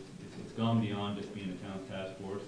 It's more to do with not municipal reform so much, but we have to do something. We can't, status quo is not gonna work, it won't work for us anymore. So that's coming out, and I just read it actually over the weekend and had a couple comments that I put back to the executive director for the UNSM, and she has changed a couple things, and I said that'll be coming out probably this week. Then on the 15th, I had opening comments at a wind session that was held in Dartmouth at the community college. Did you say wind? Wind, yes. Okay. To talk about wind energy and opportunities for municipalities. And after I did that, I had to go over to Halifax for the town's task force meeting. But then on the 15th, I attended on behalf of council, the opening ceremonies for the Digby Fire Truck Rally downtown, which was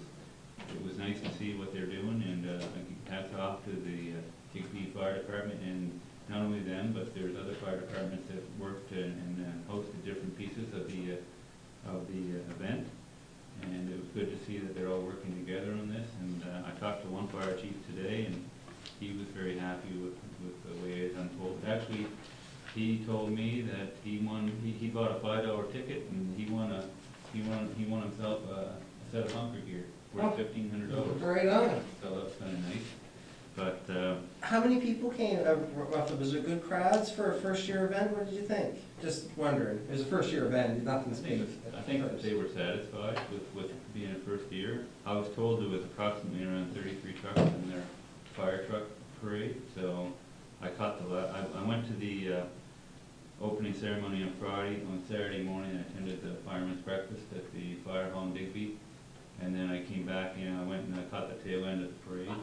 But I think it was a good event for them, and it was good to see that they're doing this, and they're picking a time too when it doesn't impact other community events. Then on the 18th, I attended what's called an open data session. Now this is something brand new. It's a concept that started out in the United States through Barack Obama. He wanted us to see more transparency when it comes to accessibility and transparency by government and providing information to the residents. And it's taken off in the United States and in Great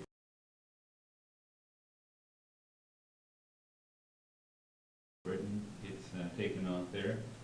In Canada, it's starting to get some roots, and there's been what they call a G4, and that's Vancouver, Toronto, Edmonton, and Ottawa. They've formed what they call a G4 on working on open data. And we had this session that was hosted by the PBSC, and to give us some information on it. And HRM's doing a pilot on providing 22 data streams coming up this summer. And just for an example, what they did in Ottawa, one of the data streams they provide is that you get an app on your smartphone, and you want to know where your bus is. So if you're waiting at the bus stop, you can go on and find exactly how far away that bus is, if it's got any room on the bus. You know, it's a really nice piece of information. Another piece I know that HRM is going to provide is that you'll be able to go on and find out your property zoning for your land. Where right now you have to call up an office and go through a rigmarole to find out, you'll be able to go on there, and they'll provide that information. So if you lived on whatever Roby Street, you could click on your property and find out if it's owned R1, R2, or whatever, and you know what the implications are. That's just one piece. Now the only thing is, the restrictions are going to be that they're going to be, you know, they won't be putting information out there that is private, and so there's, you know, they've got to address that issue too. Then on the that evening, I drove to Lunenburg town, and that's why I wasn't able to attend the joint meeting with Claire. I was at a joint meeting with Lunenburg County and Queens County councilors, and the major thing on the agenda, of course, was the Bowater Resolute closure. It was sad to see what's the impact going to be, and but this meeting was called even before they knew about this. This was just an annual meeting that they have, but I do know that you know, there's a lot of, you know, uncertainty in the community as to what's going to take place, and but I think they were appreciative of the fact that the government did step forward and set up a committee right away, and they didn't, you know, dilly-dally about it. If there is something being done, what impact or what can come out of it, you know, who knows? But at least they're trying, so that's all you can ask. On the 20th, I attended the Municipal Finance Corporation's meeting, and annual general meeting. I was invited to attend that. That was interesting. I got a good insight on what took place in Bridgetown, and the issues that they're dealing with up there.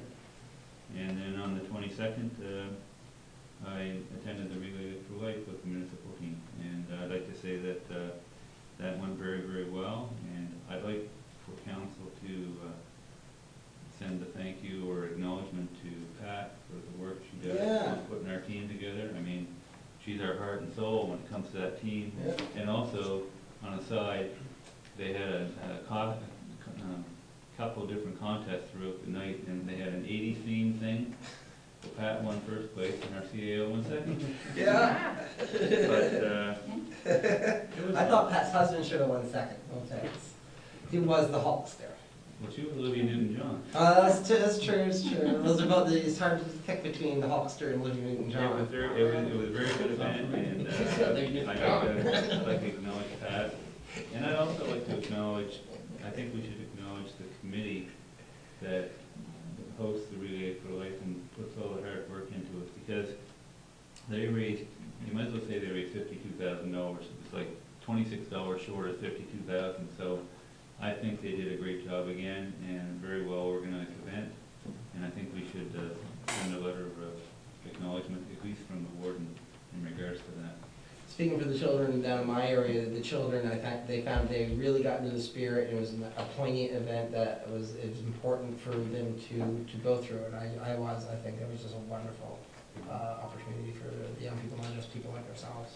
Just on a note too, at the fundraiser that I went to, the dessert for the Brent team, Al got up and spoke about, he's a cancer survivor, and he spoke about the house that gives, that's the one. Lodge that gives. Yeah, and 26% of the money that's raised by Relay for Life goes to that house to make sure that it functions, and it sounds like a wonderful place where they can go. Good. So can I have a motion, please?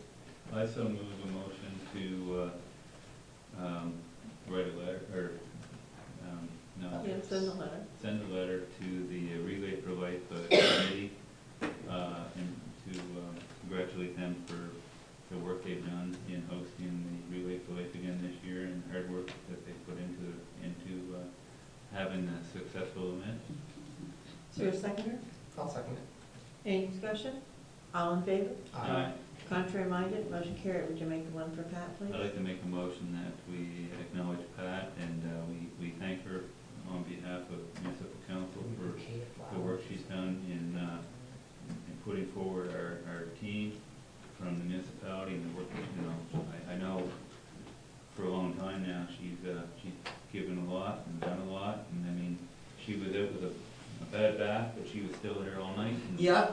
I mean, she did a lot. I mean, like, and for her to do that, I mean, over the years, she's given her hair, she's had her hair shaved, and she's been a true, I think she's been the heart and soul of our team, so I'd really like to acknowledge that. Maybe a small donation to the Cancer Society in her name, or a couple flowers or something like that. Make it a little, I'll pen. Something more than just a letter. Okay, but right now we're doing the letter. Okay. Okay, is there a seconder for the letter? I'll second it. Any discussion on the letter? All in favor? Aye. Contrary minded, motion carried. If you want to bring forth that you'd like us to give Pat some flowers, then so be it, and make a motion. I move that Pat get a couple of nice little flowers, or maybe, but this is something that we discuss, isn't really You'd like? motion worthy? Yes. No. We're spending money. Oh, well, Just say you would like a token. a token of appreciation from from us to Pat. Is there a seconder? I'll second that. All in favor? Aye. Contrary minded, motion carried. I'll bring her some seagull eggs, basket of them. Please don't. Anything else? No, that's it. That's the end of my report. Okay. And now it comes to me. I attended the FCM, it was already discussed, so I won't go into that further. I then attended the Maritime Privacy Conference, which talks about privacy and what you're allowed and not allowed to do, and it was pretty scary when you sit there and listen to everything. From there, I went to Havelock and listened to Greg Kerr make announcements for money from a COA to go to the anaerobic digester in Spectacle Lake. It's $900,000 altogether. From there, I went to the Foster Parents Association dinner at Mountain Gap and spoke. Foster parents? Foster parents. Oh. Yeah, and it was really interesting. And I then attended a meeting something I wrote down that I thought was important. Tell me, I forget. Show me, I remember. involve me, I understand. And I sometimes think we don't do that enough. We don't involve ourselves, you know what I mean, we involve, but we're not. It was really good. I then attended the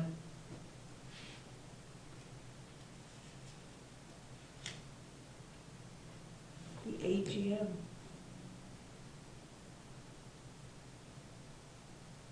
Okay. What happened, those things got canceled and things got changed. I attended the 4 days, as I've already mentioned. I then attended the Wind Energy Conference in Dartmouth, where Jimmy had spoke. Some things that I thought were noteworthy, they are saying some people may, not always, do develop problems with sleep within 2 kilometers. There's low frequency noise. David Richard from Health Canada is doing a study on health impacts because there's nothing truly out there. So he will be doing a true study for Health Canada. And they will be doing 1,000 residents in different areas where there is wind farms. So it was very, and afterwards we get a tour of, there's a place that makes wind turbines next door, across the road. We got to do a tour on that, and it was really interesting. Shocking how much work they go into, and yeah. From there,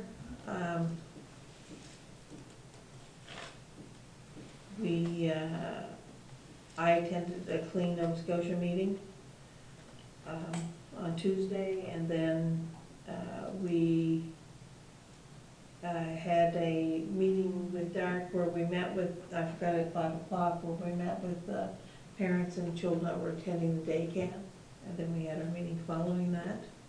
I attended the Adida AGM, and on Friday I attended Jim Stanley's retirement of the community college in Middleton. That was very well received. They did a skit, it was funny. Stephen McNeil was there. There was other members that had vouched and went. Otherwise, besides meeting with some people, I will bring up something that was brought up to me. I was asked what we were doing with the people that were coming in for fisheries, and I told them that we would be sending off letters and sending a package of what was in the area. That was what we had. I'm not too sure I understand what you mean. The people that are being transferred from our area. Oh, I understand now, For the federal fisheries. yeah. Okay. But their suggestion was wondering if maybe we should try to host something, type of thing as a meet and greet, something. They were saying in the area, maybe try to talk to a motel that would give them a good rate if they came down for a weekend or whatever. I was talking to someone a week ago, this is unofficial, Well, but, this was unofficial too. and like he told me that he thought there was only maybe 2 or 3 of the existing staff that are actually going to move. So I don't know how many are actually going to come down. That's not to say other people won't be moving in for those positions, but are the ones that actually have those positions now. It didn't sound like there was too many of the existing people that were going to fill some of those spots. So this person I was talking to, spouse, works for fisheries. So this is just hearsay, but you know, I don't know. I mean, the positions will be here, but I don't know who's going to fill them. Well, we don't know either. But I was just saying, I'm just bringing up this, and I said I would bring it forward because I said, I knew that we had said, once we heard who was coming, that we were going to send them off a welcome to the area with some summing. Yeah. I think of all the transfers, the numbers I've heard, the Port Hawkesbury one's the worst of the 23. I think they only had 1. We're the best, actually. I believe that there's, don't quote me on this, there's either 8 or 9 confirmed of the 22 from here already. And in our discussions we had with Paul Flesh, he had asked if we would maybe host a little reception and give them A just an tour. They overview were, of the year. yeah, they were gonna send some, They were gonna, they didn't feel it was quite right now, actually, they extended the deadline for 2 weeks, it was supposed to have been last week, and it's been moved 2 weeks, so I think they I kinda like to think- have some of the dust yeah. settle before they make invitations to people, but Yeah. Linda and I had sort of, and I think the mayor also had indicated that we wouldn't mind hosting a little informal, what we have in the area to offer and where to go, what recreation's about, and all that different stuff. Well, let's just say they're allowed to sign. I'd love to be involved in something like that. But we're the most popular area of all of them right No- now. no wonder. On vacation. That's good to know. Okay, thank you. Now I will ask, is there any questions from the audience? Okay, I have hearing, yes? I just have one comment. H-Round is here, it's not listed anywhere on any of the committees. Is that not being recognized as its one? oh, on the, it's, did I have it not in special projects? Special projects. Oh, special projects. Just want to know. Okay. Now, on saying that, we will take a 5-minute recess. We will be going into in camera for a personnel issue and a contractual issue.